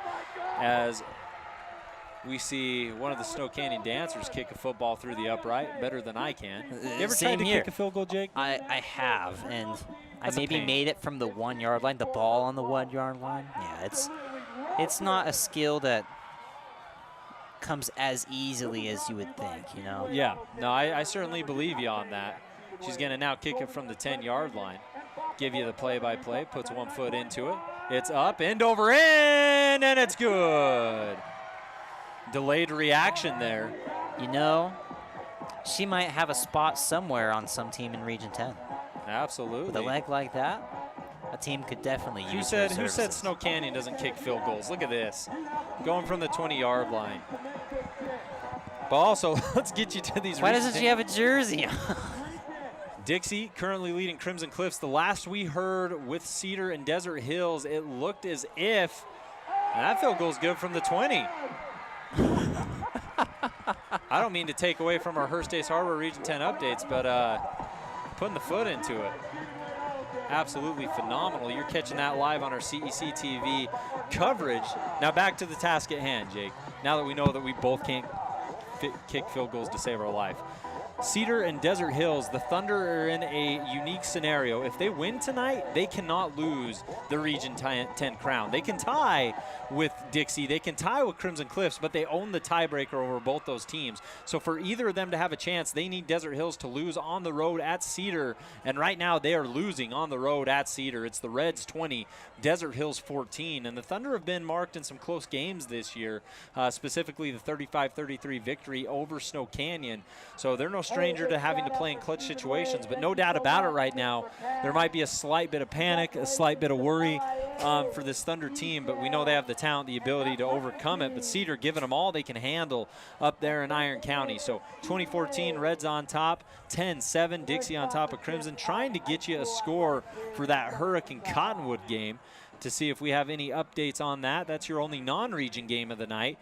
Typically when teams have had a bye week, they've either taken it or found another team to play. And in Hurricane's case, despite it not being the best year for them, they went ahead and found another football game to play. We'll keep you with more Utah 4A scores. Ridgeline currently up 28-0 over the Logan Grizzlies. And Green Canyon at Skyview, the defending state champs, against the current number 3 team in the RPI. That game's currently at 7 apiece. A lot of fun football going on there. And we'll continue. A Cottonwood Hurricane update. It's the Colts on top of the Tigers, 28-13. Cottonwood with the victory. Hurricanes' victories this year have all come out of region play, and currently they trail by 2 scores to the Cottonwood Colts. So that is your Hearst Ace Hardware Region 10 update. Check out all the hot buys every month at Hearst General Store, located in the heart of St. George and Cedar City, open 7 days a week to serve you with a variety of products with prices that please. Let's take a 2-minute break, Jake. Come back. We'll gear you up for the second half. Snow Canyon on top, 28-15. Hey, Bobo, do trees tell each other stories? I'm sorry. I'm afraid I don't know that. Hey, why don't we go find out? Listen. Can birds draw pictures? I don't have an answer for that. Dad, do stars visit their friends? Look!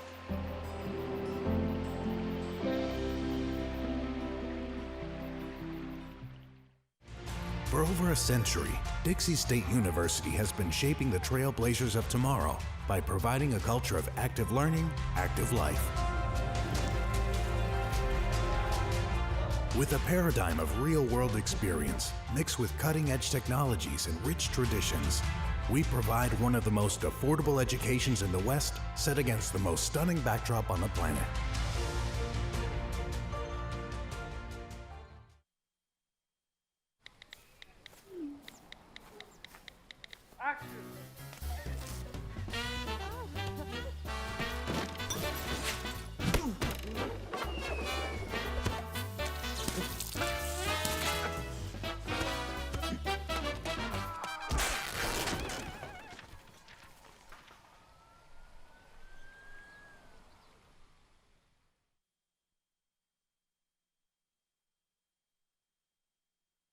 Where do you find the titans of classical music in St. George?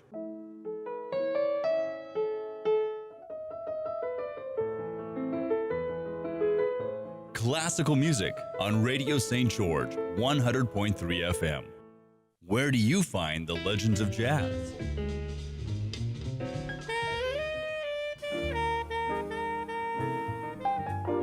Evenings on Radio St. George 100.3 FM.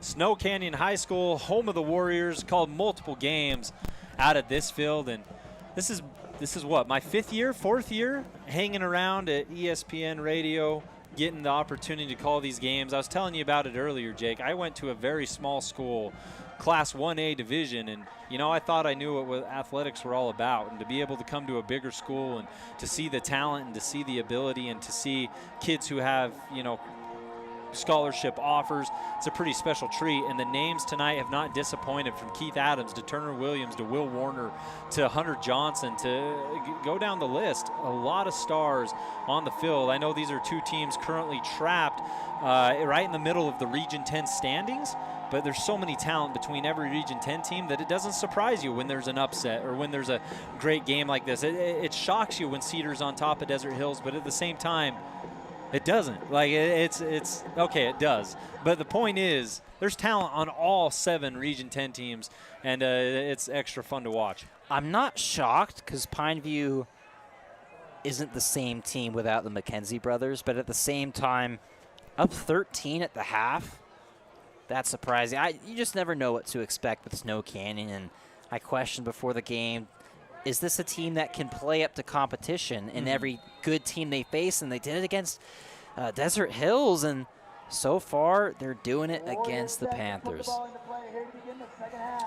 Play-by-play tonight is brought to you by our wonderful sponsor over there at Intermountain Sports Medicine. As we get this play-by-play rolling with another squib, Collison wraps this one up, pushes forward for a couple yards before he's met by, I think that's Jake Hill or Jordan Wade. And I think the squib was cool at first. Now it's just looking a little cute. I think if that ball's not going to roll past the 30-yard line, you just got to kick it down, because you're giving the Panthers pretty decent field goal position. I mean, they're on their 33. That was Hill on the tackle. Rockwell Jones was in the vicinity as well. So easy to get that 6 and 8 confused for Snow Canyon. Here's the Panthers with decent field position. They want to get going immediately to Keith Adams. It's Woods giving him the ball that time, and if you're like, well, no duh, it's Woods giving him the ball. He's their quarterback. Turner Williams has taken a lot of snaps tonight for Pineview and either given it to Adams or kept it himself. So we might see a little bit more of a Woods-driven offense here in the second half. He remains on the field. They're on second down and about 3. Woods claps his hands, take the snap. Adams faked like he was going to go to the left. Instead, turns back upfield, receives the handoff, and plunges forward for what should be a Fabulous Freddy's first down. Yeah, Fabulous Freddy's first down there from Keith Adams. Your favorite hometown full-service car wash in 20 minutes or less. Fabulous Freddy's keeps it clean inside and out. 2 Southern Utah Fabulous Freddy's locations. It is a great place to go and get your car washed. I just recently got a new car not too long ago, so they're definitely top of my priority list when I'm out and about. Here we go, 1st and 10. This is Turner Williams back in the game, taking the snap like we saw a ton of in the first half. And just like we saw a ton of in the first half, it's a 10-yard pickup for Pineview. And Pineview sticking with the no huddle. You can tell their offensive linemen definitely used that rest at halftime. They have Blake Stuckey out on the right side, Turner Williams next to him. Moten on the left. Here's the snap, fakes to Adams. Woods is going to have to escape some pressure. Snow Canyon's going to get to him, but not before he picks up maybe a yard or 2, avoids any type of negative loss. Kyle Kennedy in pursuit there, Rockwell Jones, and Landon Robinson, the team's leading tackler. Watch him here. Kennedy gets up in his face a little bit. Woods tries to get out to the right side. Jones in hot pursuit. Williams will now take over Woods' duties here on second down in the gun. Adams on the left, the crowd chanting Warriors defense, and earlier in the game that may have not been the best chant, but they do have 2 straight consecutive stops. Here's Adams. He's going to get it on the right side, and immediately black jerseys in the vicinity with those gold helmets. I see Rockwell Jones there amongst others, number 94 getting in on the action. First time we've called Carter Fawcett's name today. Rustin, when you have Sawyer Woods out there lined up as receiver, I think the Warriors know it's going to be a run play. You're probably right, but for the off chance there isn't, I guess you still got to prep. Ian Becker also out there at the wide receiver spot. He's without a catch. Stuckey, Becker, catchless. Williams the only one with the grab tonight. And Snow Canyon, it's Rockwell Jones with an interception. Jones is going to be met by Woods himself, but not until he gets into Snow Canyon territory. Woods threw it right to number 9, and Rockwell goes the other direction. And there, Pineview wanted to mix it up on offense, but kind of wasn't the best call. You'd been moving the ball pretty well in the ground game. Your offensive linemen were refreshed and ready to go, and kind of abandoned the run game that was working. And Sawyer Woods, not a lot of dropbacks so far in this one, and kind of just threw it right to the other team. It's a tough situation because Turner Williams has been your guy. And guess who Woods was targeting there? Turner Williams. So Snow Canyon's defense at the point, they have to adapt and say he's probably going number 4. He may not look at Stuckey. He may not look at Becker. He may not look at Moten. He's probably going to look at Williams. And there Jones was just in the right coverage to make the pick. And now Snow Canyon, with that run game that struggled tonight, at least from the running back position, they continue to go to it. This time, it was Bo Hickman on the carry, his first carry tonight. And something to maybe think about on this Pineview team is you've had 2 monumental upsets happen to you this year. One with a Dixie that was huge. The one with Crimson, you could maybe say that you saw that one coming with the injuries and Crimson playing well on defense, but you wonder what their psyche looks like after going through 2 big upsets like that. Does make you wonder. Pineview, of course, Region 10 favorites. Trying to rebound here, but it's Snow Canyon with the ball and an opportunity. It's number 16, received a carry the first time. This time catches it out on the left side of the field, has some open room, and goes to work. It's Bo Hickman. Bo Hickman getting involved. Had a big hit earlier in this one. Taking it himself. I've been impressed about the amount of different guys who've gotten involved in this receiving game. Snow Canyon, not a team that runs the ball a whole lot, but they kind of make up for it with a lot of their short, quick passes that kind of work as a run. In a way, that is their run game. You're absolutely right. You see it with Jensen, you see it with Kelly, you see it with Hickman, and now Hickman going to the right side. Here it is again. That's when you hit the X button on the Xbox and you reverse the play. You're on the same play, just other side, right? Yeah. This time it won't go near as much. Pineview's defense reads, adapts, covers, and a solid tackle in the open field by Becker. That's Dylan Becker, number 24. Play has worked, but when the Panthers are in position, they can get there. Side to side, their linebackers aren't super slow. So if the play is set up right, it's not going to take off like we've seen it happen. And Pineview's defense has gone through some changes this year, player movement, whatever you want to call it, injuries. It's Pineview almost can look like a new team on a week-to-week basis with everything they've had go on, as Johnson will keep it and run to the right side. He'll pick up about 6 yards there.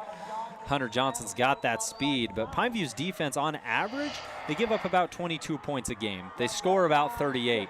And right now, they've already given up more than 23, and they're definitely scoring well below 38. So a lot of credit to Snow Canyon. But here, Panthers with a prime opportunity. Panthers defense has not made a single stop yet tonight. It would be major for them if they could get one here. They're going to need it. Everything has been happening outside. Maybe you need to shift your linebackers a little bit more towards the tackles. Let's see if Pineview brings pressure. You have to watch Johnson on plays like this. Johnson with the one-step drop. Quick throw. He's got Logan Mendenhall. And Mendenhall is tripped up, but not till he gets all the way down to about the 10. Officially into the Red Rock Real Estate red zone goes Snow Canyon.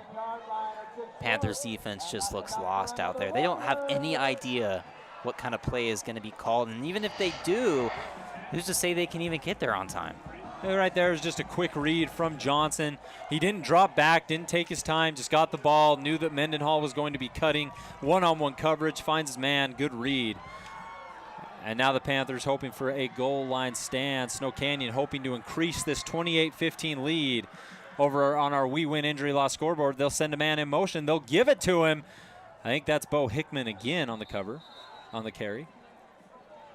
Hickman or Nowatzki? It is Nowatzki. It went back to that empty set that we've seen a couple times here from the Warriors, but I like the play call, a sweep on that one. The Panthers were not fooled. They had plenty of guys inside waiting for it. If you're Snow Canyon right now, you hold on to that football. Pineview is looking for a strip in any situation. Tanner Fordham had his hand on that ball. Nowatzki did a good job of keeping it close to the body because Pineview is going for any type of turnover right now. Second down. We're not quite to second and goal yet. Johnson looks, rolls to his right, stutters. He's going to fire one into traffic, and it's going to be caught. Jake Hill with the grab, a little bit of a jump stop pass situation. I don't know what you want to call it there from Johnson, but he was. You call that Patrick Mahomes. That's what he tried to do. He rolled to the right, looked like he was going to run it, decided to stop and pull and get it to Jake Hill. It's not enough for the first down. It's going to be 3rd and short here. So that marker is on the 2-yard line. Or the 1.5. A yard here will get them a first down. 3 yards will get them a touchdown. That's an ideal situation. Remember, you do not see Hunter Johnson under the gun. We saw Woods do it on a QB sneak. You will not see that with number 18. Johnson takes the snap. He fakes to the running back, throws one-on-one situation, and pass a little too high, but on top of that, great coverage from Collison. Almost appeared as if Collison might have been a step behind, and he recovered tremendously. We get a great look at it here thanks to CEC TV, and just good coverage from Collison. You know, that ball was a little high, but more importantly, he was slightly behind. Wouldn't it be too bad of a ball if it was just a few yards in front of his receiver? And Pineview defense trying to hold. That brings up 4th down, 1 yard away from the first, 3 yards away from the end zone. Panthers looking for their first stop all ball game. This would be big if they can get it here. Johnson receives the snap, gives it right up the middle, and I don't think he got there. He didn't get there. That's a stop. And it looks like a turnover happened, Rustin. A lot of confusion on the play. And I saw Hunter Johnson take off towards the end zone, even though he didn't have the ball. I think that was because a fumble occurred somewhere. Let's see, it was Hickman on the carry. You're absolutely right. A solid hit, knocks that ball loose. We said it, Pineview was looking for the fumble. That ball is loose in the end zone, which means that's a touchback. Pineview at the 20-yard line. You could not have asked for a better situation. Not only do you get the stop, you're not on your own 2-yard line. And I know you say Snow Canyon doesn't kick, but they could have really used their dancer. It's a situation where either you go for the throat and try to put one of the final nails in the coffin. That's what they tried to do there, but now Pineview with a fresh breath of air. Woods to the right side coming off that possession where he threw a pick. That's going to be the first completion of the game to somebody not named Turner Williams. That's Ian Becker on the grab, his first. I guess I got to get more accustomed to Snow Canyon's style of doing things. And when it works, and nobody questions it because you take the points all day. But it's one of those things. Yeah, if they convert there, that's huge. Danged if you do, danged if you don't, right? Here's the carry. Woods gives it to what appeared to be, I think that was Keith Adams. No, it was Turner Williams. To me right now, the momentum hasn't felt in favor of Pineview at all until that last play. They're only down 13, so they're not quite out of this one just yet. It was Adams on the carry. Williams was throwing a block. 3rd down. Pineview needs to make something of that defensive stand. Here's Woods. Snow Canyon brings some heat. He's going to hang in the pocket, somehow gets out of there, and will run for what is a fabulous Freddy's first down. I was scared there for a second, Jacob. It looked like Woods just kind of hung around, didn't seem like he was too concerned about getting out of there. And I thought it collapsed, but Woods scored through with the first down. Yeah, right when he needed to, finding the open gap. And good play there from Woods, recognized the first down marker. Could have slid, but probably would have been a half-yard short. Instead, went for it. Unlike Hunter Johnson, Pineview's quarterbacks are pocket passers. Woods here from the pocket delivers a strike, and they're going to call that a catch. Tyson Moten, his first grab, starting to get it to different receivers. But we do have a flag in the backfield. Look at Woods here. Great blocking to get Kennedy on the ground, or that could have been dangerous because I don't think Woods was aware he was there. And because of that, they're going to get Pineview and move him back because Kennedy was coming around that end very quickly. Haven't really called Tyson Moten's name too much tonight. It's probably that point in the game where you need to start getting the ball to your playmakers who haven't touched the ball a lot. Sawyer's starting to drop back more, but as I say that, he's now lined up in the slot. They need something here on first and long. Here's Turner Williams, claps his hands. We have a flag down, and eventually whistles come in, blow the play dead. The flag flew early. What do we got, a false start? Yeah. False start, Pineview. So they continue to move backwards. But I like the play call there. You got to continue to try to get Turner Williams open in space. He's the only guy who's really been able to just turn the jets on and turn it loose. Keith Adams has been having some pretty good carries, but recently maybe not the same push on the O-line. And when you're down 30 yards away from the first down marker, maybe you're thinking pass here. You almost have to be. It's first down, so you have some time to make up some of that yardage, but you started this drive on the 20. You're going to be a lot further away from that after that sack. Snow Canyon in the backfield. Woods goes down, and now they're in dangerous territory, getting through and bringing down the quarterback, who was Wade. You know, that can't happen if you're on the O-line. What was that, 2 seconds dropping back before he got touched? It was relatively quick, and now on second down, you're not worried about a first down. You're just worried about trying to get out of the end zone. I mean, the first down marker is all the way at your own 42. Here's Turner Williams with some positive yardage. Make third down a bit more manageable. I mean, I use bit loosely because they got to get all the way up to the 42. Williams gets some good blocking out front. Chip block there on Jones, able to push forward before he's brought down by Riker Gates. Third and a very long amount of yards. Here's Woods. Woods in the gun. He's going to sling one out to Adams. Adams is going to have to make guys miss on his own, but despite mowing over two Warriors, it's not going to be enough. That was pure hustle, but pure hustle can't outmatch 4 Snow Canyon defenders. And I don't know why Sawyer threw that one. Maybe he's just saying, hey, we'll live another down.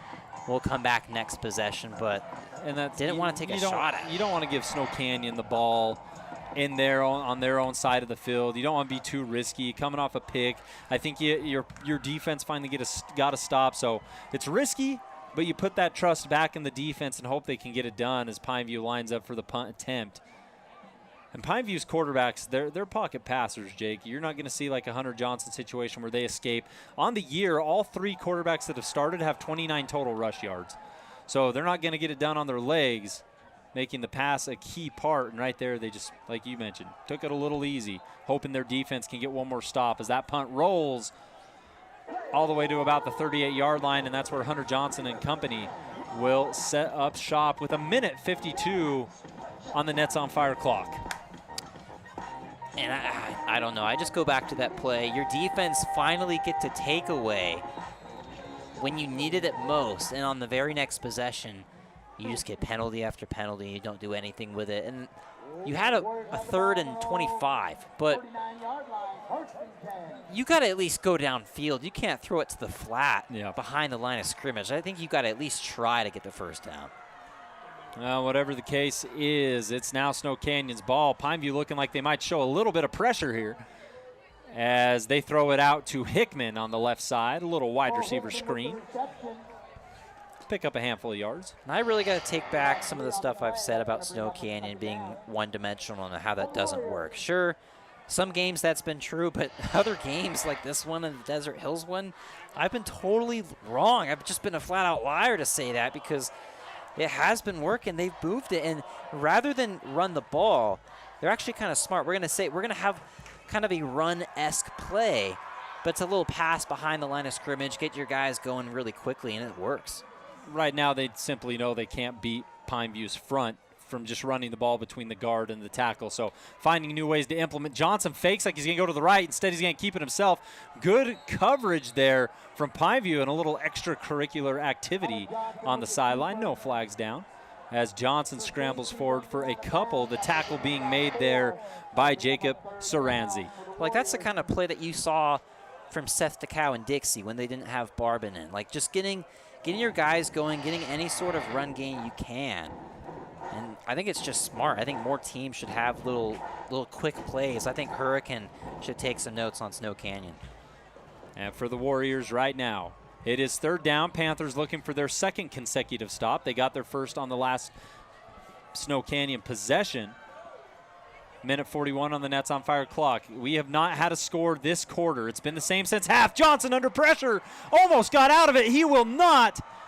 In the backfield, Taloa was there, and of course, Etuonu. Huge sack, Rustin. If you gave up a first down here on another 3rd and long, that was really going to be heartbreaking with only a minute left until the 4th quarter. But that's huge, and it looks like the Warriors are going to punt back to the Panthers. 2nd consecutive stop for the Pineview defense. Snow Canyon's defense got 2nd consecutive stops, and now it's Snow Canyon or Pineview doing the exact same thing. Here's the punt. And it's going to be somewhat of a line drive. It's going to hit hard right around the 40, take a friendly Snow Canyon roll. Will be picked up by a Panther. He's going to try to return it. And Snow Canyon instantly there. Not much to try to make happen. It was Turner Williams who scooped it up. Yeah. So here we go. It was 28-15 at half. It's 28-15 with 46 seconds in the 3rd. I know there was a little bit of, Pineview needed to be more aggressive, but the amount of yards they had, it was almost let our defense fight. They trusted their defense. Defense got them a stop, but that won't mean much if the offense can't get down the field and score. Pineview scored on their first 2 drives. They have not since. And the move paid off. You were right, Russ. The move paid off. They got the ball back. Snow Canyon's offense hasn't moved much here in the 3rd quarter, but neither has Pineview's. We got another Hearst Ace Hardware Region 10 update. Into the 3rd, Cedar up 27-21 on Desert Hills as Woods rolls out. Quick little pass that's going to be caught behind the line of scrimmage by Tyson Moten. And I know you're down in this one, Rustin, but the run game has really worked, and I don't know why you're going away from it. Yeah, Get Keith Adams going. It's so easy. Ask Snow Canyon. Ask any team that has a good quarterback and a good receiving core. Anytime you get down, you feel like you got to go pass.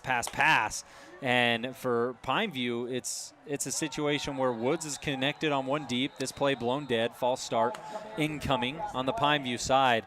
Woods already had a nice touchdown pass earlier where he was able to connect to Turner Williams, but they haven't really gone deep since then. It's been, these quick little passes that we've seen, 5 yards to 8 yards type situation. So I'm anxious to see what they do here because whatever it is, time is running out. We still have a whole quarter of football left to play, but after your defense has given you 2 consecutive stops, you need something here. And I think they were trying to bomb that one to Williams because he took off. He actually took off like a split second before the snap, and that was that penalty. He's the one to watch. Logan Mendenhall, the safety, creeps over. As Woods goes deep, not deep, but a quick pass to Turner Williams. No, it's Tyson Moten on the grab. Moten's 3rd grab. And that will end our first quarter, but not until Pineview picks up a fresh set of downs. Panthers on the move, trying to jump back in at 28-15. Snow Canyon, 45-second timeout.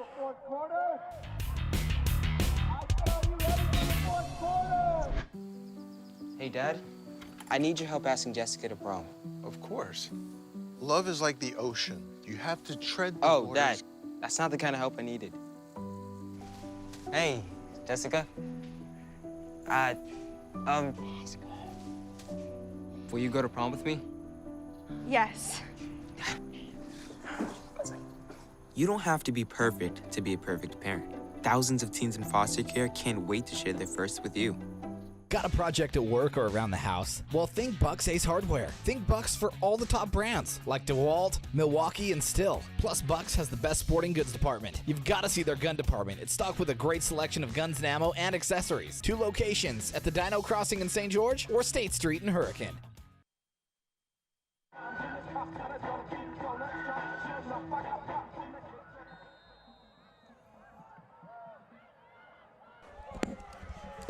Pineview with a fresh set of downs, trying to get back in at start of the 4th. Woods is going to go down the middle of the field. He's got Turner Williams, and the Panthers continue to move. Picked up a 3rd and long at a similar play right before the end of the 3rd, and there he goes back to number 4. And that's how you start off the 4th quarter, Rustin. I think on the previous play, they could have had Williams with a corner route, but instead you go to Moten, and then you find Williams on this one. Let's give Dayson Moore some credit on that play. He was able to force the rush away from Woods, so Woods had time to make that happen as we have a Scott Gibson Intercap lending timeout. We'll keep it right here on ESPN 97.7 and CEC TV. Other games tonight, Crimson-Dixie going on KDXU 94.9.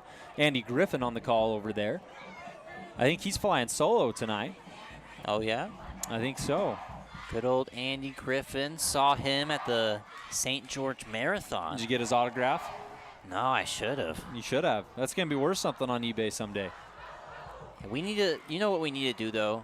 Something that we haven't done is we need to get like a group photo of everybody at ESPN.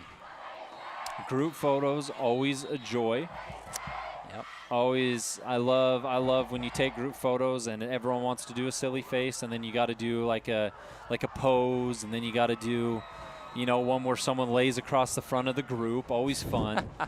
But Pineview moving. 2 consecutive completions to Turner Williams. It's 28-15. Panthers trying to get back in it here at Snow Canyon High. And this student section really, they've been in it all game, but they know it's crunch time now. Woods, that ball's tipped, and luckily enough for Pineview, it will fall to the turf. Keith Adams ran out to the right side. Looked like he might go there. Woods tried to force it instead, and it's going to be incomplete. Most plays, that is a pick. If the ball gets tipped up in the air that high, that ball was 15 feet in the air. It hit Kelly's left hand. He was able to get it up there. Panthers in enemy territory, 2nd and 10 for Woods. He's got Adams flanked to his left. Adams waits. They're going to set up the screen for him. He's got some blockers out front, and a solid gain. Keith Adams before he's brought down by Riker Gates. That was a good tackle from Gates, because if it wasn't for him, there was not much behind him. They brought the blitz on that screen, but Snow Canyon Warriors rallied on that one. Good block from Turner Williams to help Adams get a couple more. They have big number 73 leading the way out front, Camden Smith. 3rd and short. Let's see what Pineview does here. You have Adams, a big bruising back. Instead, Turner Williams, and the gun keeps it himself and plunges forward for a fabulous Freddy's first down. Move those chains. Pineview, they're certainly not out of this thing yet. They've been stuck at 15 since the end of the first quarter. But the defense has been able to tighten up, keep them in this ball game, and a score here would really change how this game feels.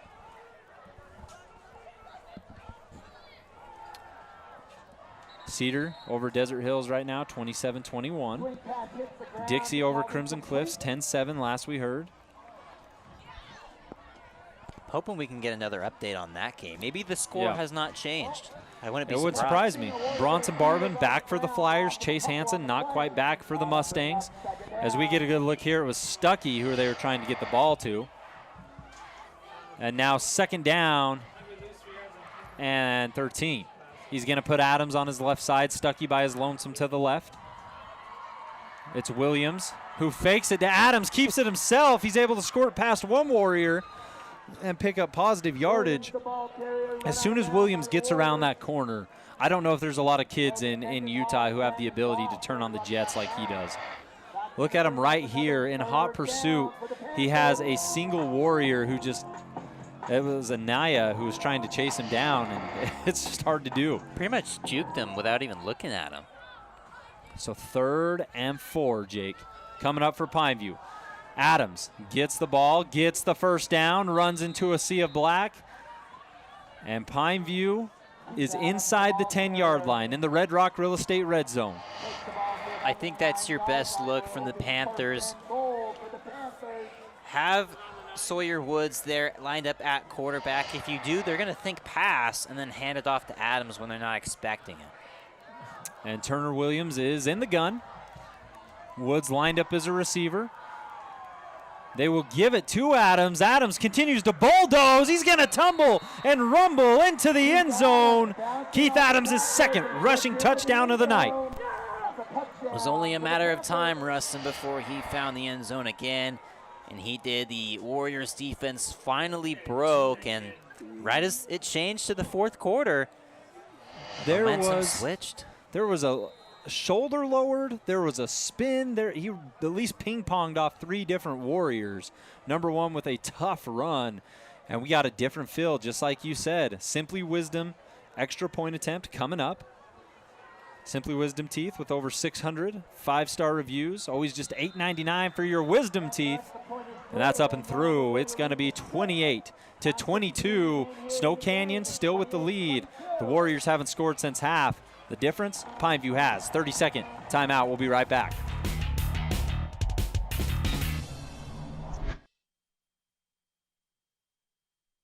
There is a place where the desert comes alive, where rain breaks forth from solid stone and gardens spring from blistered rock.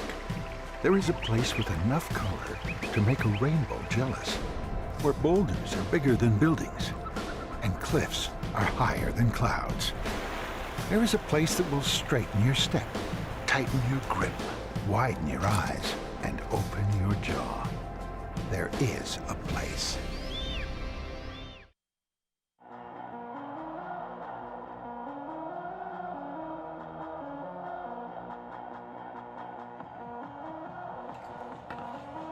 It was 28-15 at half. It was 28-15 at the end of the third. But off consecutive Pineview defensive stops, the Panthers rally. They take it down the field, and into the end zone goes big number 1, Keith Adams, with his second rushing strike of the night. And we got a different feel. The Panthers defense is tightened up. The Panthers offense still very capable of putting points on the board. And now Snow Canyon, despite having the lead, it almost feels like they're on the defensive. Yeah, I go back to that. The play of the game was that fumble when you're up 13 on the Panthers' 5-yard line and you cough it up. What's funny is Pineview didn't even score off of that, but it gave their defense confidence.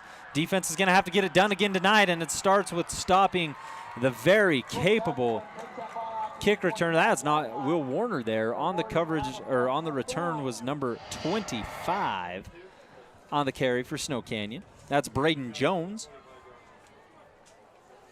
Weaves through a couple Panthers, a really solid run back.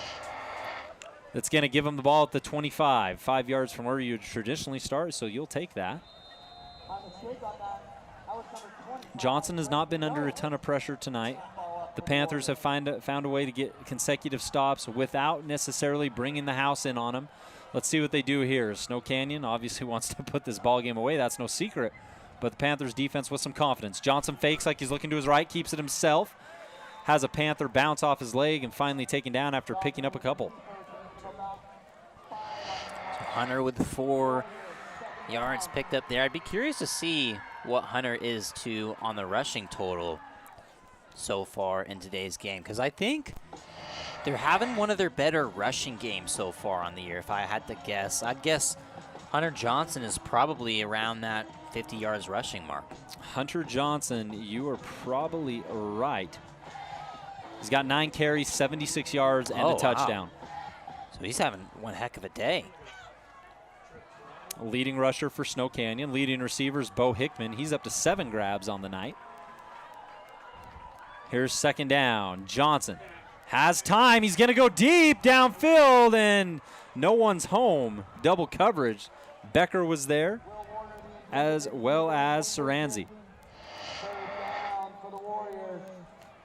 Good play there to just throw it too far away. I think that's another ball, like I said in the first half, where probably nobody's going to catch it, and that's the smart play. With the safety coming over, you can't have that ball be behind at all.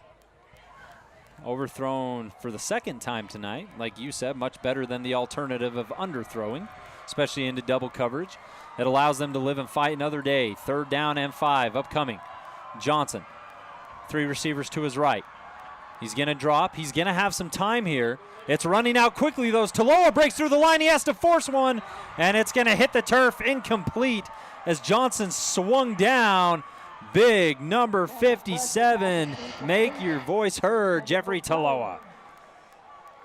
That play was a coverage sack right there.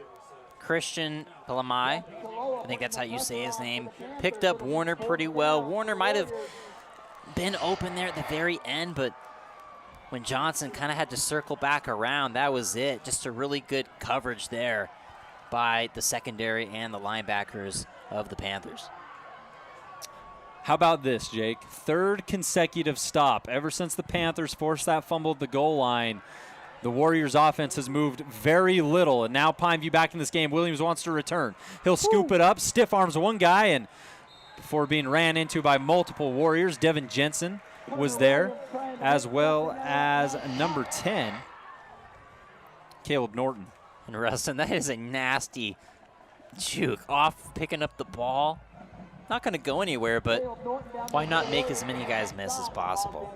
And while we have an exciting game going on here, Dixie and Crimson exciting. Hearst Ace Hardware Region 10 update. Flyers lead that 10-7, still the same score as half. And Cedar gets another touchdown. They're up 33-21 over Desert Hills. Holy crap. The Thunder might have something to play for next week. Here's Woods on the give. Keith Adams is going to run over Goff. Gets up, flexes his muscle after picking up another fabulous Freddy's first down. And right now, Pineview, all the confidence has swung back to the Panthers. I'll tell you what, some lucky college is going to get Keith Adams in a couple of years. Next year. Senior? Yes, sir. Woods rolling out to the right, and he is going to be picked up and sandwiched between 2 Warriors. Nearly had a Sage Rosenfels helicopter moment. You even remember Sage Rosenfels? There was a play when he was with the Houston Texans where he was hit from 2 different angles that literally spun him in the air like a helicopter top. Look it up. Just look. Play like that with Zach Wilson the other year, right? Yeah, there you go. That Wilson might be a little more relevant than Sage Rosenfels right now. Panthers, 2nd and 12. It's Woods. After great coverage from Snow Canyon on that last play. Warriors defense gave up a score last drive, trying to reverse that trend. Woods wants to go deep. He's looking for Moten. I think Moten made that grab. What a catch. It's a catch. Wow, Tyson Moten getting involved in this one. Along the side, one-on-one battle. Just a jump ball, but a great ball from Sawyer Woods. And you see on the replay there, got his hands up and over. And that was great coverage from Goff. It was just a better catch from Moten. He hung. Moten's going to go back at it again. Quick little pass to the left side of the field. Picks up a couple yards. And that's such a hard catch to make on that last play because, and I think we're going to get just a really good situation where Moten hangs in the air and almost lets the ball hit him right between the hands type situation. So 2nd down. Woods will give it to Adams. Adams has plenty of room to get going. He's going to chug up the left side, and he's forced out of bounds around the 15. It's dangerous when Keith Adams gets the football. It's even more dangerous when Keith Adams gets the football and he's not immediately contested. And he if you see him, he's letting them know. He's letting the Warriors know. Y'all had your time, but now it's Adams' time to shine, and he's powering away. Panthers had 15 at the end of the first. Didn't score in the second, didn't score in the third. But here they are now threatening to tie this thing up as Turner Williams keeps the football himself. Slung forward for a little bit. Man, I got to admit, I thought Pineview was out of this one. I thought Snow Canyon had this one in the bag. Now it's not over either way. For a moment, it felt like Pineview couldn't get a stop, first and foremost. No. Snow Canyon was scoring at will, and the offense started to stall. Things have completely shifted here in the fourth. 6 minutes, 10 seconds on your Nets on Fire clock. It's Becker coming back to the football, and Woods overthrows him. Well, throws it a little too high is the proper wording. It was Becker cutting back in. You could tell he wanted to get a block from big number 75, Amatai. Third down now for Pineview. Pineview can kick field goals. Don't know if they want to right now. Woods instead wants to go down. That pass nearly intercepted, but we have flags. Flags on the ground. For a minute, it looked like it was a pick six. Then it looked like it was incomplete. And now we have yellow laundry littering the field. What'd you see, Jake? Oh, my goodness. He threw the out. It was ever so slightly late, and I don't know who that was, came in crashing down on that route, but that was a great play to break it up. Almost would have had a pick six if he caught that. The officials joined together, all four of them. And this is a huge call, Rustin. I'm anxious to see what it is. Is that a PI? It's going to go against Snow Canyon. That should be an automatic first down. Where was the penalty, Rustin? Did you see it? I did not on the initial response. Let's see what we can get here. Here's Woods looking to the right. Didn't he call after the play? Oh, gonna call the helmet came off of Becker first and foremost. Brooks Esplin had a massive shot in the back, and that's where they called it. They're say the ball was incomplete, hit the ground, and then the hit came. How late it was, I don't know. I don't want to speculate, but the officials make that call, and now Pineview on third down will give it to Adams. Adams is going to be wrapped around and brought down just short of the goal line. Good, solid tackle. That is not an easy man to bring down. And right there, Snow Canyon was placed in a tough situation where you had to make a one-on-one tackle or give up the score. And it was Esplin creating contact. Here we go. Woods in the gun. We've already seen him quarterback sneak once. He won't do it here. Is that a Pineview signaling touchdown, and the officials not signaling touchdown as Adams tried to barrel up the middle. You see the replay, the fast, sneaky handoff to Adams. Fooled me, but maybe the knee touched down before the ball crossed the plane. Second and goal. Here is Woods pushing up the middle. And that is a Pineview touchdown. We got a ball game. Sawyer Woods on the QB sneak. He already got a first down earlier, threw it, and now he gets a rushing touchdown. The Pineview Panthers quarterbacks, they don't run the ball a lot, but when it matters, give them those touchdowns. Great play call. Got the push from the O-line. You had Adams there behind Woods, just pushed him on in for the score, and this extra point should give the Panthers the lead. That's the thing. We're not at a tie ball game right now. A 2-point conversion earlier on would make it, and it does make it. So the Panthers have a 1-point lead, 5 minutes, 17 seconds. A lot of good football left to be played. We'll be back with that after this 45-second timeout.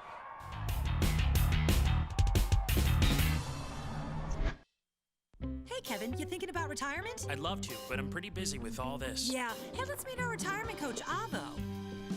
A is for taking action. Not anxiety? No, Kevin, you're gonna be fine. You sing? Barely. V is for variety. And you dance? Sort of. Come on.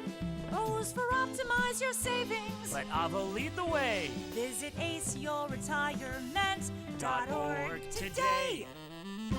Nice. It takes less than 1 minute to find out if you may have prediabetes. You can do it here. But I get it, you're busy, and busy people can't have prediabetes. I read that wrong. They can, okay. Just go to the site.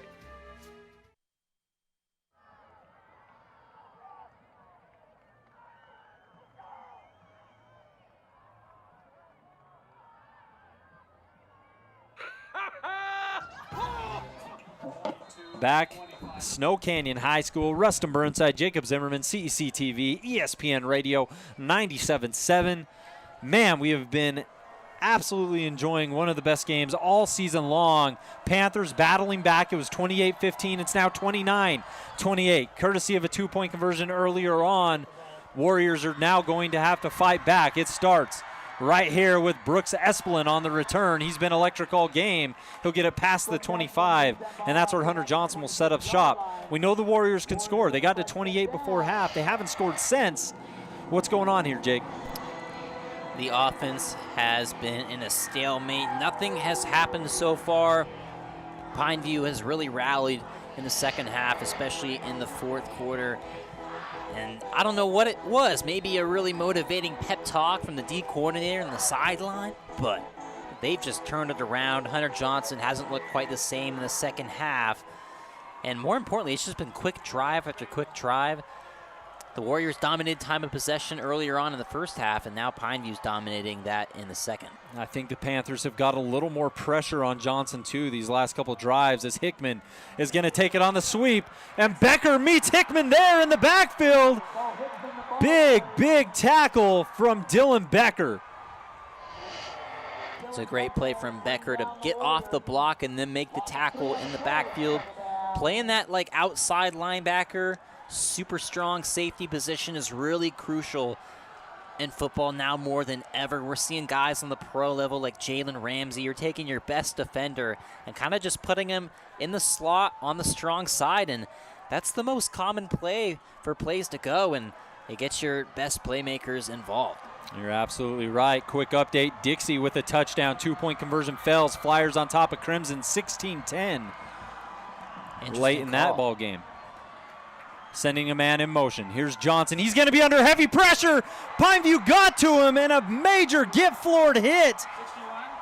That's number 61 in on the sack, Colton Turner.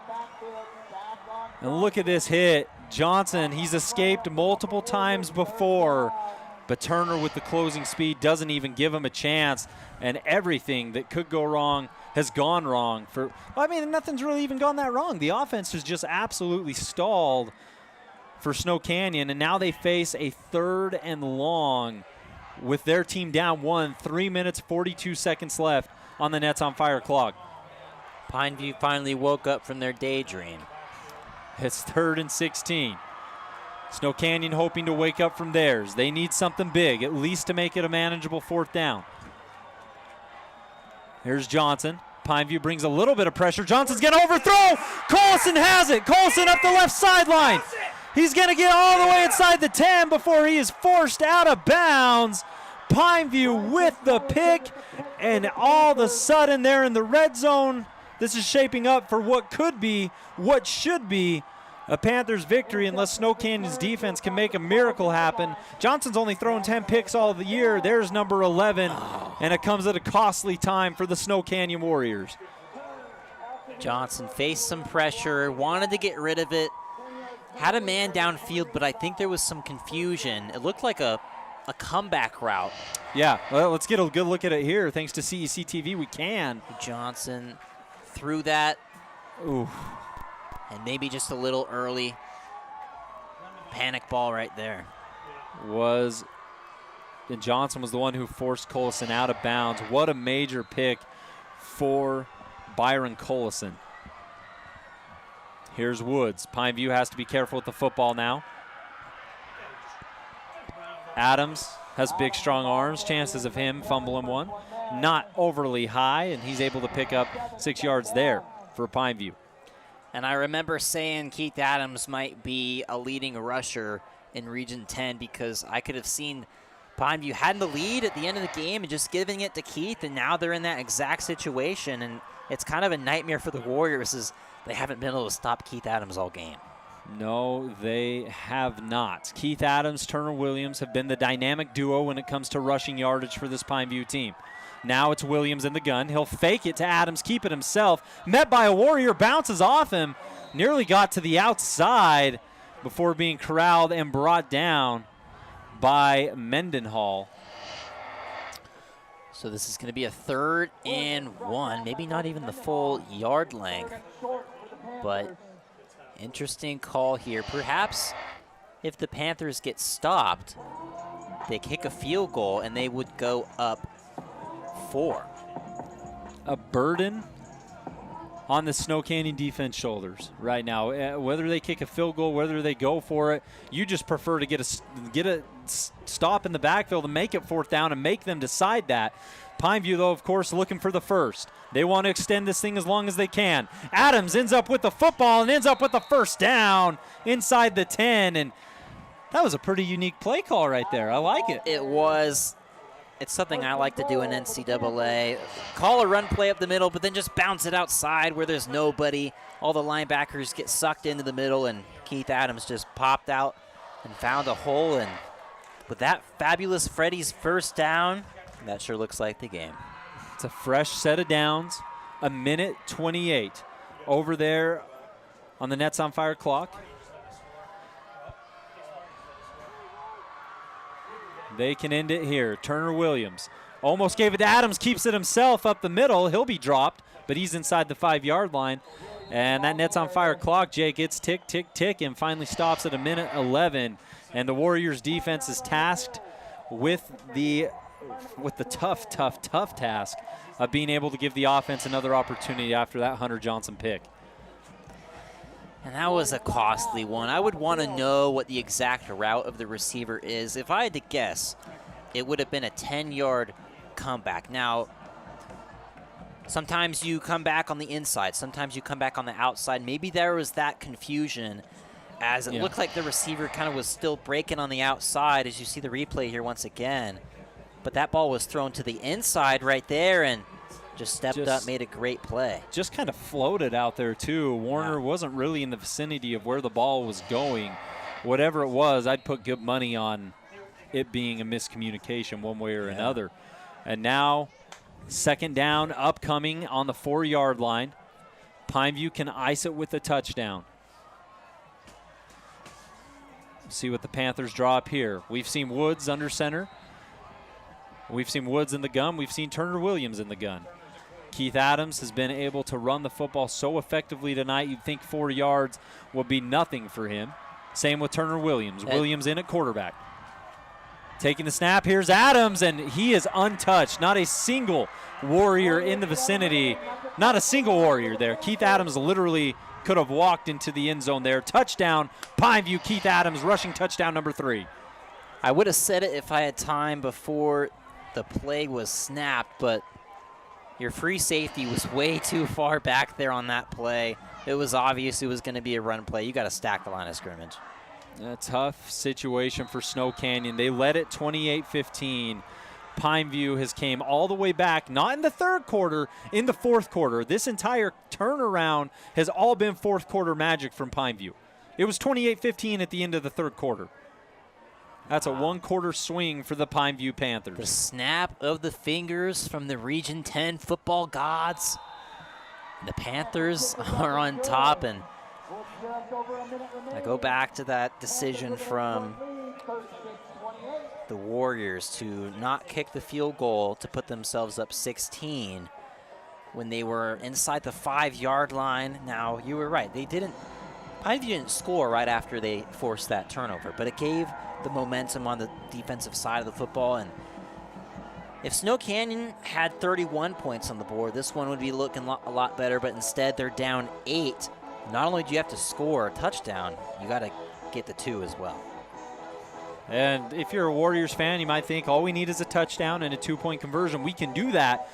The Warriors have not scored this half. They went into half with 28 points, have not scored since. The Pineview defense has really ramped up the intensity, courtesy of the Becker boys, courtesy, of course, big number 57, Jeffrey Taloa, multiple Panthers stepping up, making things happen. So Warriors have to get down the field in a minute and 8 seconds, and they need the 2-point conversion, like you said, Jake.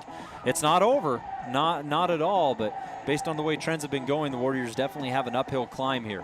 And I'm glad you're singling out those guys on the Pineview defense, because they're not going to get enough credit for tonight, for their performance tonight, if they do pull out this win like I think they will. Because it's kind of just been a collective effort. I mean, the whole group got together in the second half, haven't given up a single point in the second half, and that's crazy to say, because Snow Canyon's offense looked absolutely unbeatable in the first half. They played their best half of the whole season, in my opinion. And here in the second half, Nothing going. Pineview pulled up the film, got some good changes, and there's the kickoff. It will be returnable for Snow Canyon. Almost tried to flip it, instead loses it and has to dive on top. A little razzle-dazzle ends with a big fizzled. It fizzled bad. So nothing going on there. Snow Canyon's going to have to march all the way from inside the 20. Watch right here. Esplin acts as if he's going to toss it to Jones. Instead loses the football and has to go down on it. That's a scary, scary play. It is, especially with the game on the line. Hearst Ace Hardware update. Desert Hills rallying from behind. 34-33, Thunder on top with a minute left. They might sneak out of Cedar alive. Here we go, Warriors. Game on the line, a minute 5. Hunter Johnson in the gun. Takes the snap. They're going to leave the running back into block. Johnson has to throw in the face of pressure. Completes it. And running out of bounds is Brooks Esplin. He's been a major component to the Warriors offense. Haven't called his name recently due to, well, on the offensive side, mostly because Snow Canyon has struggled offensively these last couple of drives. And Rustin, when was the last time that we had all 3 games this late into the fourth quarter? One possession. One possession. I don't know if that's happened at Dixie, any point Crimson this week. Cliffs, Desert Hill Cedar, and this one right here on ESPN 97.7, CEC TV, TDS Cable. Snow Canyon Pineview coming down to the wire. 59.7 seconds left. Clock stopped. Johnson has blocking. He's going to take it himself, and that doesn't seem like the right call as Pineview's defense collapses. I think Becker was there to make the tackle. Dylan Becker, that is. And I don't know if they have any timeouts. Maybe it would have been a better choice for Panthers to just kneel on it instead of scoring. Here we go. Johnson, clock's ticking, 36-35. He's got to get something downfield. They'll complete one, and out of bounds goes Bo Hickman. I believe it was Hickman, enough to stop the clock with 31.3 seconds. We see it a ton in these situations. The defense kind of just goes to a prevent D. Keep the aggressiveness there a little bit. Don't just give them 10 yards here, 10 yards They'll there. let you get all the way down to the 20, down to the 15-yard line on their side. They don't care as long as you don't get in the end zone. Definition of prevent. Third down now for Johnson. The downs don't seem to worry as much as the time. 31.3 seconds. Quick pass. He's going to sling it out to the side, and getting back into the middle of the field there is Jordan Wade. And did not get out of bounds. 23.6 seconds remaining. He tried to cut back inside. We do have a timeout, Snow Canyon. Let's keep it right here. We don't want to miss anything in this 36-28 ball game. And if you're just joining us for the end of this, other great games going on. Desert Hills had trailed all night with a minute left. They jump back on top of Cedar by 1 point. Reds will have a minute to try to at least kick a field goal, get in the end zone, whatever it is. Crimson Cliffs and Dixie locked in a tight one. What was the last score update on that? Do you remember, Jake? The Dixie Crimson Cliffs, 16-10 was the last one I saw. In favor of the Flyers. And then Hurricane up at Cottonwood. We'll get you a score update on that. But the task at hand, Pineview, Snow Canyon, this has been a fantastic game. 28-15 at half, Warriors led. It's now 36-28 in favor of the Panthers. It's been all Pineview in the second half. Snow Canyon not out of it yet. They have an opportunity. Fresh set of downs. That doesn't matter near as much as the time on the Nets on Fire clock. 23.6 seconds remaining for Hunter Johnson and company. Johnson takes the snap. 1 step, 2 step, 3 step drop. He wants to go deep. Doesn't feel comfortable with it. He's going to roll out to the right. Has to fling one, and it's incomplete. Johnson was just looking for something, anything downfield, and didn't find anything he liked before Pineview's pressure became too perilous. In pursuit there, Turner was there. And then coming hard in hot pursuit was Tanner Fordham. We've called his name a handful of times tonight. That's going to make it 2nd and 10, 15.7 seconds left. Snow Canyon on their own 49-yard line. So it looks like Crimson was driving and then threw an interception in the end zone, and Dixie now has the ball late in the fourth quarter. Mustangs an opportunity to take over, failed to do so with that pick. Flyers continue to lead. Right here at Snow Canyon High, home team hoping for a miracle. And miracles have a hard time happening when there's yellow laundry on the field. False start. Snow Canyon, back them up. Speaking of interceptions, ball went through a Cedar receiver's hands, and Desert Hills came up with the pick. The Thunder will survive, it appears. 34-33. They retook the lead with a minute left. And that's about as dangerous as it gets. That's playing with fire in every sense of the word. But it looks like the Thunder might hang on to be your Region 10 champs. Johnson taking the snap. They need something to happen. 15 seconds and ticking. He's going to roll to his right. He's under hot pursuit. Has to get something downfield. It's caught. Brooks Esplin has it. And he's going to be stuck by Ian Becker. Clock ticks at 4.3 seconds. Snow Canyon does not have a timeout to give. They're going to have time to spike this.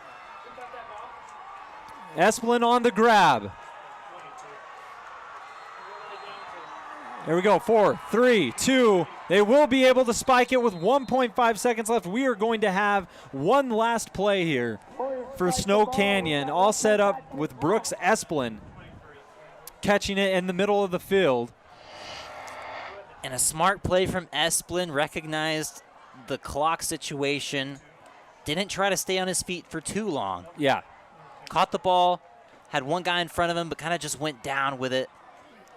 And with the clock stopping, gave him enough time to get the spike off. Becker waving his hands off almost as if saying it's over, and it almost is. 1.5 seconds.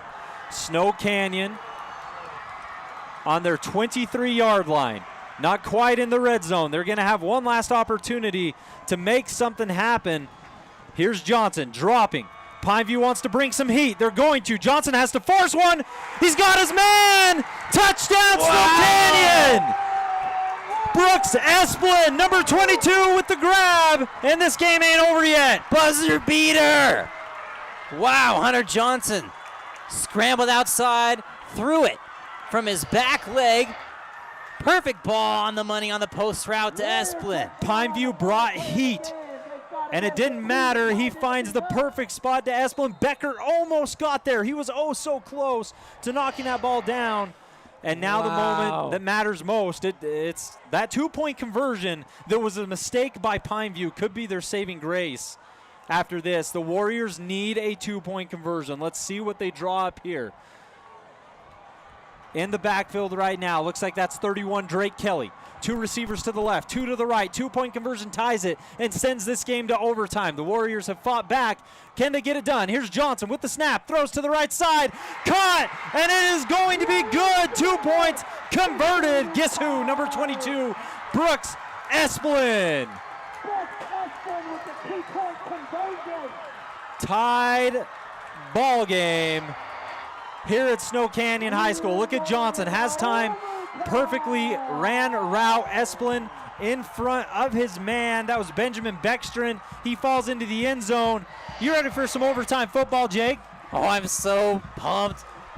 Wow, this is the closest game of the year. This is an instant classic. Touchdown as time expires. 1.5 seconds from the 23. They get it to Esplin. Then Esplin on the two-point conversion runs the perfect route. The Warriors may not have scored in the third, but they scored when it mattered late in the fourth.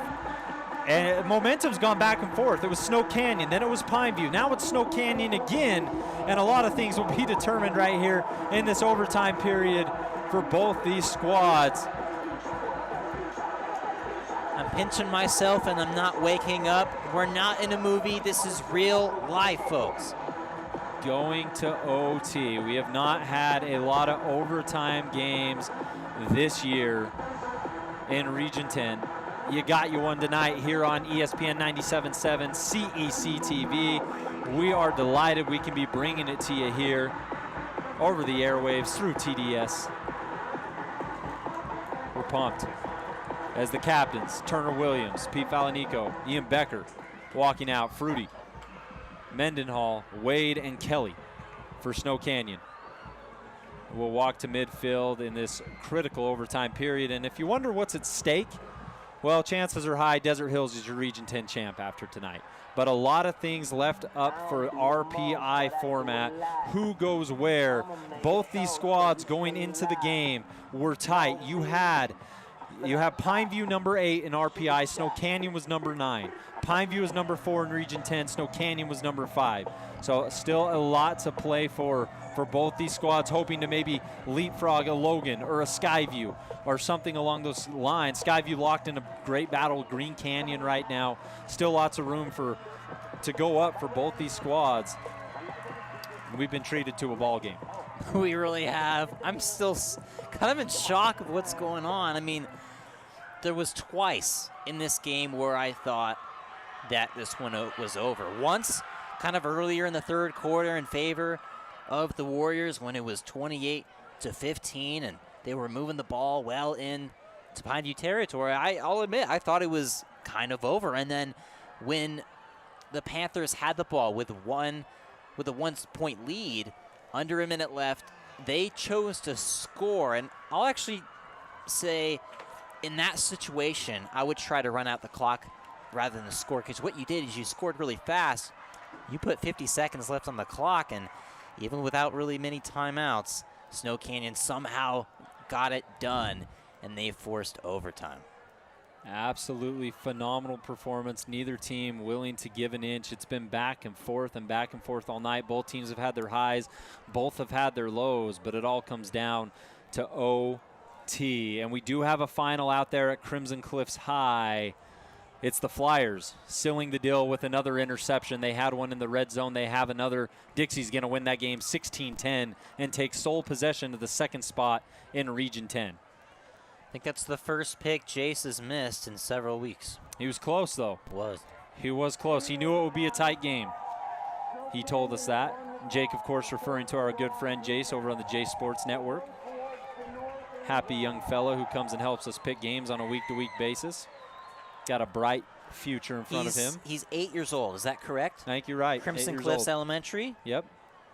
Dude is going to have a better resume than me and you will. Combined. Yeah. Absolutely. Absolutely. We're gearing up for overtime here at Snow Canyon High School.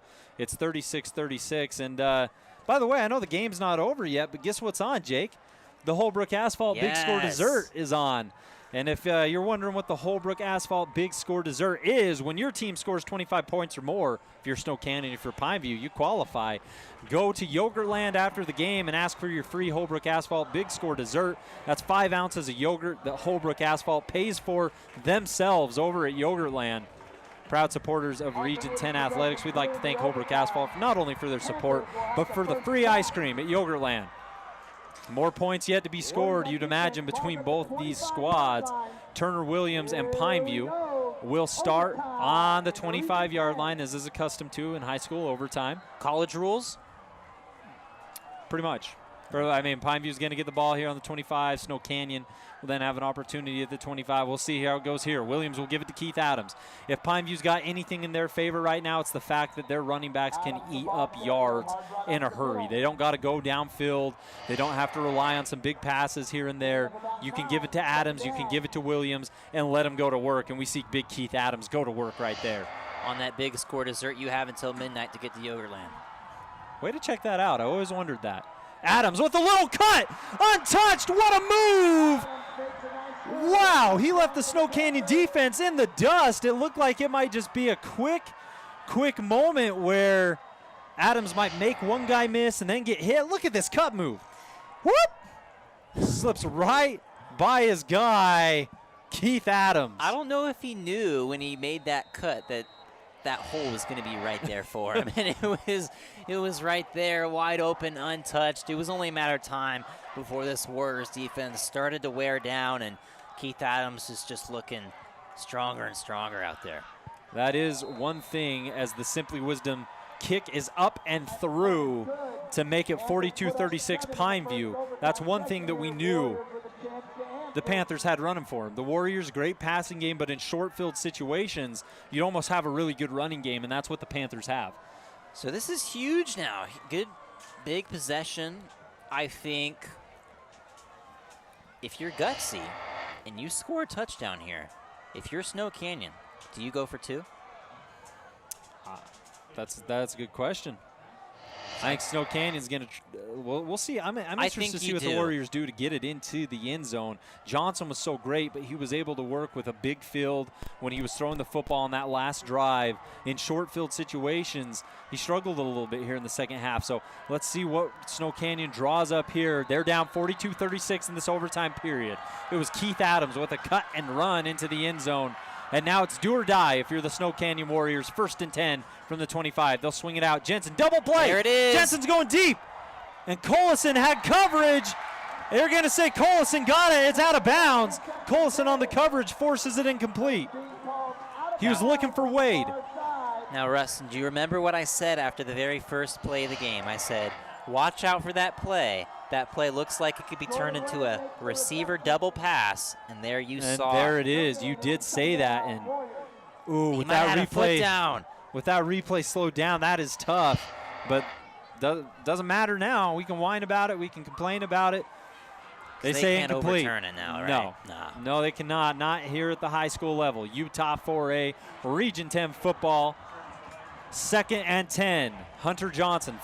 Off that double pass from Jensen, nearly had Wade, didn't work, needs something else. Johnson nearly dropped the snap, throws down the middle of the field, has his man, touchdown, Snow Canyon. It took Pineview 2 plays to get into the end zone. It takes Snow Canyon 2 plays to get into the end zone.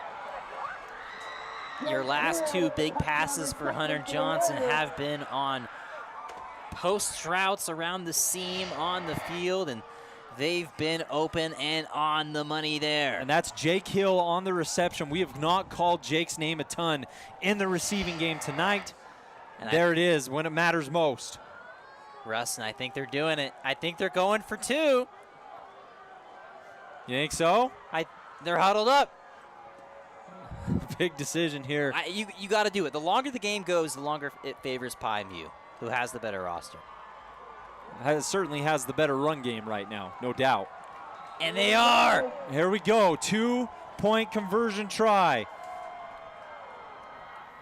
This is for the game. For the win.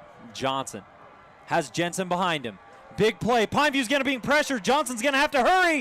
Throws to the end zone. He's got Hickman. Hickman's got it. Throws the ball in the air. Snow Canyon wins it. Wow, what a play. They went for 2. They decided to be gutsy, and it pays off in every which way. Johnson to Hickman. And this field is about to get stormed right now. All the Warrior fans are running onto the field. What an exciting one, Rustin. And he had to let that go quick. Pineview brought some pressure. Johnson, a right-handed quarterback, rolling to his left. That's not an ideal situation. Watch him square his body and get this pass off to Bo Hickman, who was big in the first quarter when it all started, and he's major in the overtime period when it all ended. It's the Warriors winning 44-43, and I'm going to go ahead and say it, your Region 10 Game of the Year. Rustin, so glad to be with you on the call on this one. The 2 calls I had before this one were blowouts, and now I wasn't expecting the Game of the Year in Region 10. I think this game is even better than the Dixie Pineview game, and that's really saying something. And we've been treated to some great games, but tonight these 2 squads, they put on an absolute show between Snow Canyon and Pineview. If you're the Warriors, you're riding an absolute high. If you're Pineview, you completely understand that this was a winnable game for you, a game that you had to fight to get back in, and that almost makes it just as tough. In situations like that, you'd almost prefer to lose by 10 instead of coming back, getting all that momentum and ultimately dropping it. So the Panthers will fall to 5-3 on the year. Snow Canyon will go above 500 at 5-4. And by the way, we didn't mention it, but unless the Warriors schedule a game on their bye week, this was their last game of the season. They're headed into the postseason now on a high. They had lost 2 straight in tough matchups to some good teams, but now they take down who was the Region 10 favorite at the beginning of the season. Snow Canyon with a big win as the fans are out on the field. You're going to want to stay right here because we have a great post-game show coming up after a great football game. It's the Johnson Pediatrics post-game show. We're going to pick an Appliance Wholesalers Plus Playmaker play of the game. That's a lot of plosives to say right there, a lot of P's. Got to kind of fight through that. Appliance Wholesalers Plus Playmaker play of the game. Ernest Hugh Sinclair player of the game. And you're going to want to stay right here to find out what it was. What a game. It's Snow Canyon, 44. It's Pineview, 43. That's your final in overtime. We'll take a 2-minute break and be right back with the Johnson Pediatrics postgame show. Hey, Bobo, do trees tell each other stories? I'm sorry. I'm afraid I don't know that. Hey, why don't we go find out? Listen. Can birds draw pictures? I don't have an answer for that. Dad, do stars visit their friends? Look!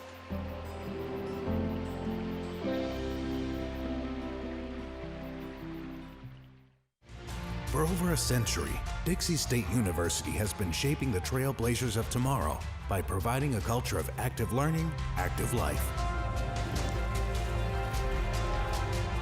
With a paradigm of real-world experience mixed with cutting-edge technologies and rich traditions, we provide one of the most affordable educations in the West set against the most stunning backdrop on the planet.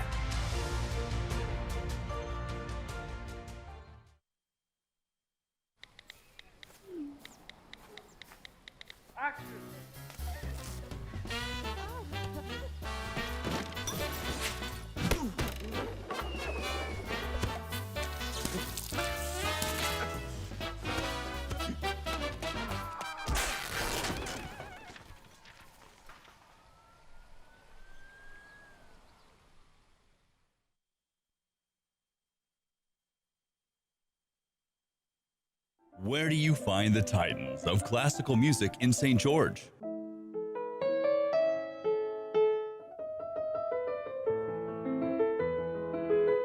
Classical music on Radio St. George, 100.3 FM. Where do you find the legends of jazz?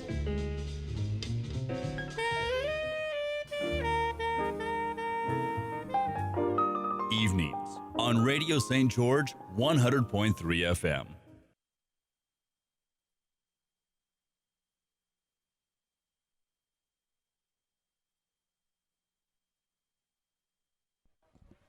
It's the Johnson Pediatrics postgame show. Rustin Burnside, Jacob Zimmerman. We just had the pleasure of witnessing one of the best games this year, one of the best games since I've been here. Let's just say it. One of the best games in Region 9, Region 10 history. Snow Canyon, Pineview, ending in a 44-43 win for the hometown Warriors in what was an electric night, a back-and-forth battle.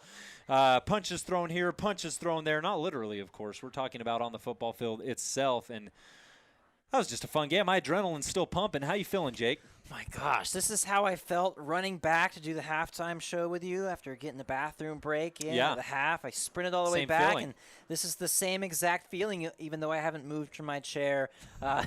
This has been, oh man, this is a great game. I think it is the game of the year, Rustin. The game, because what did this game not have? It had comebacks. It had turnovers, it had mistakes, it had epic comebacks, it had a buzzer beater, not in basketball, but in football.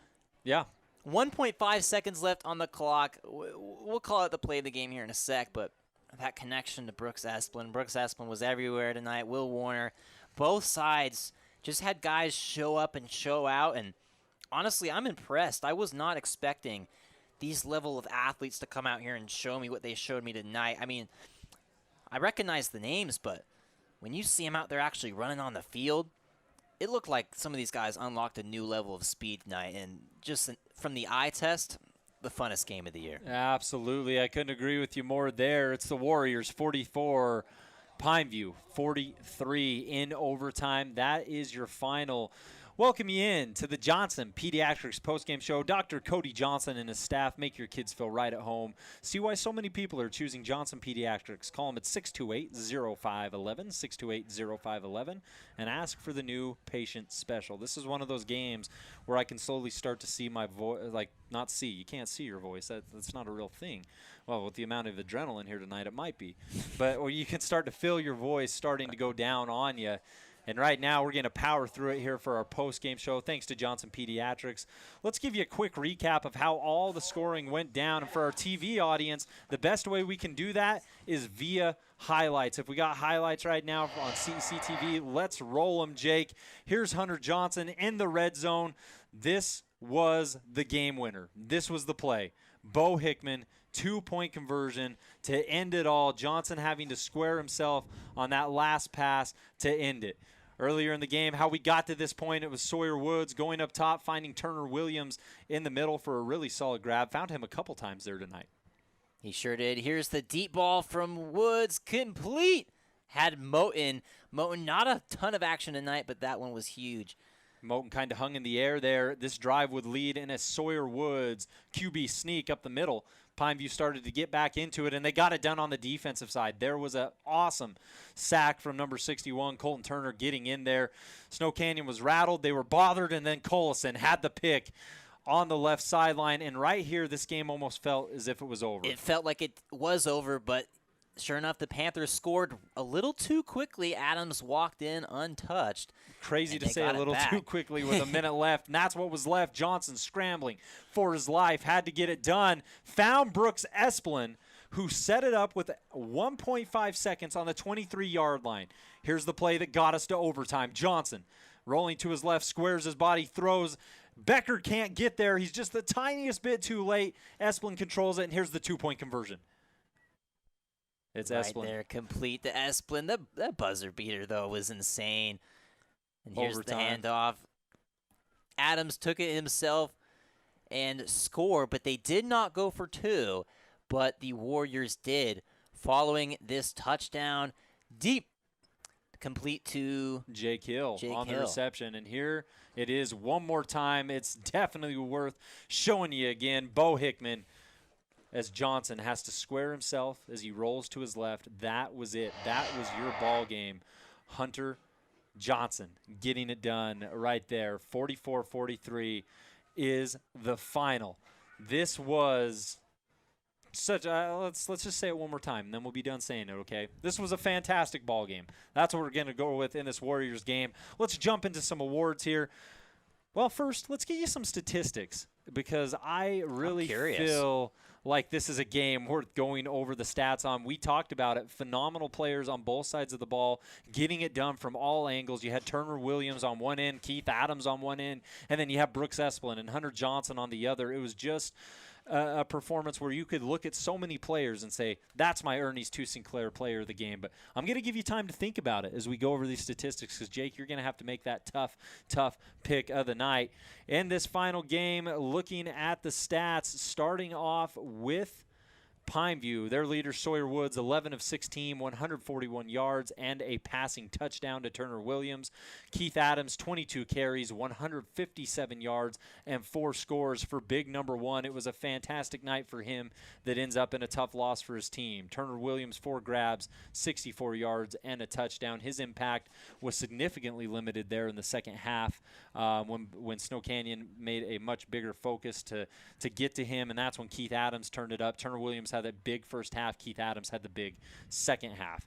For Snow Canyon, Hunter Johnson led the way, 25 of 36, 335 yards, 3 touchdowns for number 18. Did throw that pick to Collison. Doesn't matter, though. Made up for it with that buzzer beater, as Jake likes to say, to Brooks Esplin.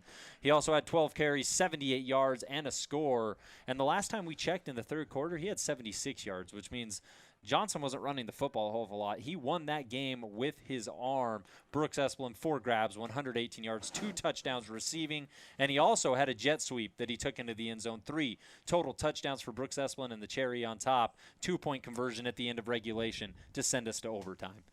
This game showed me that Hunter Johnson is a dog. I mean, I could tell it in the stat sheet looking looking at Sports Deseret, looking at Max Preps earlier in the year, but it's a different story when you watch it in game. And I had said that they'd been on a roller coaster all year, and I was right. This is the apex of that roller coaster. Will it go down or will it stay up?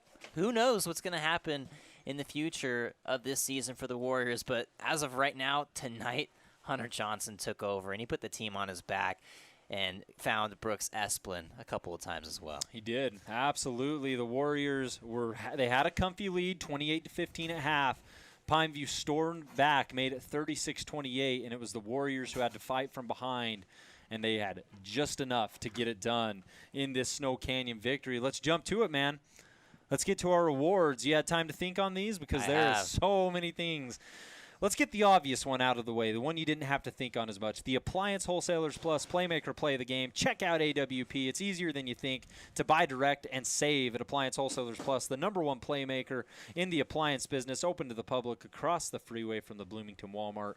Playmaker Play of the Game. Give it to me, Jake. The Playmaker Play of the Game, brought to you by AWP, was the, as I call, buzzer beater. Had 1.5 seconds left on the clock. Hunter Johnson scrambled around what seemed like forever, rolled out to his left off the back leg. Perfect ball placed on the crossing route, complete to Brooks Esplin for the touchdown to send it with a chance to send it overtime. Then they completed the 2-point conversion after that. You could say the strike to Jake Hill in the end zone, the 2-point conversion to Hickman, but none of that would have been made possible if it wasn't for Johnson finding Esplin for a big play to get them to the 2-point conversion. And the crowd roar told you it was the play of the game. Oh, absolutely. Phenomenal. And we caught it all here thanks to CEC TV, thanks to ESPN 97.7. You could hear it over the airwaves. I guarantee it. Last thing we want to jump to, Ernie's to Sinclair, Jake. Player of the game. Let's pick one first for the Pineview Panthers, who come up just short. The Pineview Panthers. I'm going to go with Keith Adams. Not too difficult on this one. Had some other guys showed out. I was really impressed by Turnell Williams tonight. I did not know he had that level of quickness and speed, but I got to give it to Keith Adams. It seems like Keith did everything he was supposed to, and I don't think there's anything for him to really look at other than maybe scoring too fast is something you could say of Keith. Which wasn't even his fault. Yeah, he was just too dang good. He made a cut move that froze the whole Snow Canyon defensive line. Anytime scoring too fast is the only thing you did wrong. I think you had a really good game. Yeah, Keith Adams is the clear winner there. Big, well, not clear. Turner Williams had a great game tonight for Pineview. The Panthers obviously have a ton of talent, and they've had to overcome some key injuries. But tonight we saw them play well together as a unit. They had to fight back, overcome adversity, put themselves in a position where they could win this ball game. Just wasn't enough, as Keith Adams is your Ernie's 2 Sinclair player of the game on Pineview side. Ernie's 2 has you covered. Fuel up, grab a snack like the famous chicken strips at Ernie's 2 Sinclair Station, delivering your player of the game all season long. Locations in St. George, Hurricane, Cedar, and Beaver. Let's do it for the winning team. Last award of the night, Snow Canyon. Johnson got him back in the game, but do you go with the receiver here? You go with the what you thinking? This is so tough because it could go either way. I'm going to go ahead and say Hunter Johnson because you can't catch the ball unless it gets thrown, and Hunter Johnson made a lot of guys miss there on that last drive to get things going. He's been the leader all year long, and I'm going to give it to him not only just what he did throughout the game, but because of, remember in that first play, he took a really big shot, and kind of everyone had their breath held. We didn't know if you were actually going to see Hunter Johnson for the rest of the game, but he came right back into the game, and he led him, and he pulled out the victory tonight. So for overcoming his injury and scrambling around and throwing some perfect balls off the back foot on the run, clutch, buzzer beater, Hunter Johnson, your player of the game. I like it. And for Johnson, I'll throw in just a little caveat there. Quarterbacks, receivers, epic tandems, epic duos right there. Brooks Esplin getting it done also tonight. 2 receiving touchdowns, 2-point conversions caught by him, as well as a rushing touchdown off the jet sweep. Hunter Johnson, Brooks Esplin, their names are all worthy. And, of course, Bo Hickman, he had a big game as well. Don't forget him. Those are your Ernie's 2 Sinclair players of the game. There were so many tonight to go over. Your AWP Playmaker Play of the Game. Here in your Johnson Pediatrics postgame show. that's going to do it for our TV audience tonight. We'll let them go and come back on radio ESPN 97.7 for our Region 10 wrap-up show. A lot to go over. Every game was decided by one possession or less. Jake mentioned it earlier. That has not happened a ton this year. Well, not every game. We'll get you the Hurricane Cottonwood update as well. But the 3 region games tonight, all decided by one possession or less. We're going to come back with the Region 10 wrap-up on ESPN 97.7 for our TV audience tonight on CEC TV, for their crew and all the hard work they put in and for giving us the best angles we could ask for. We thank them and wish you all a good night. Thanks for locking us in, loading us up.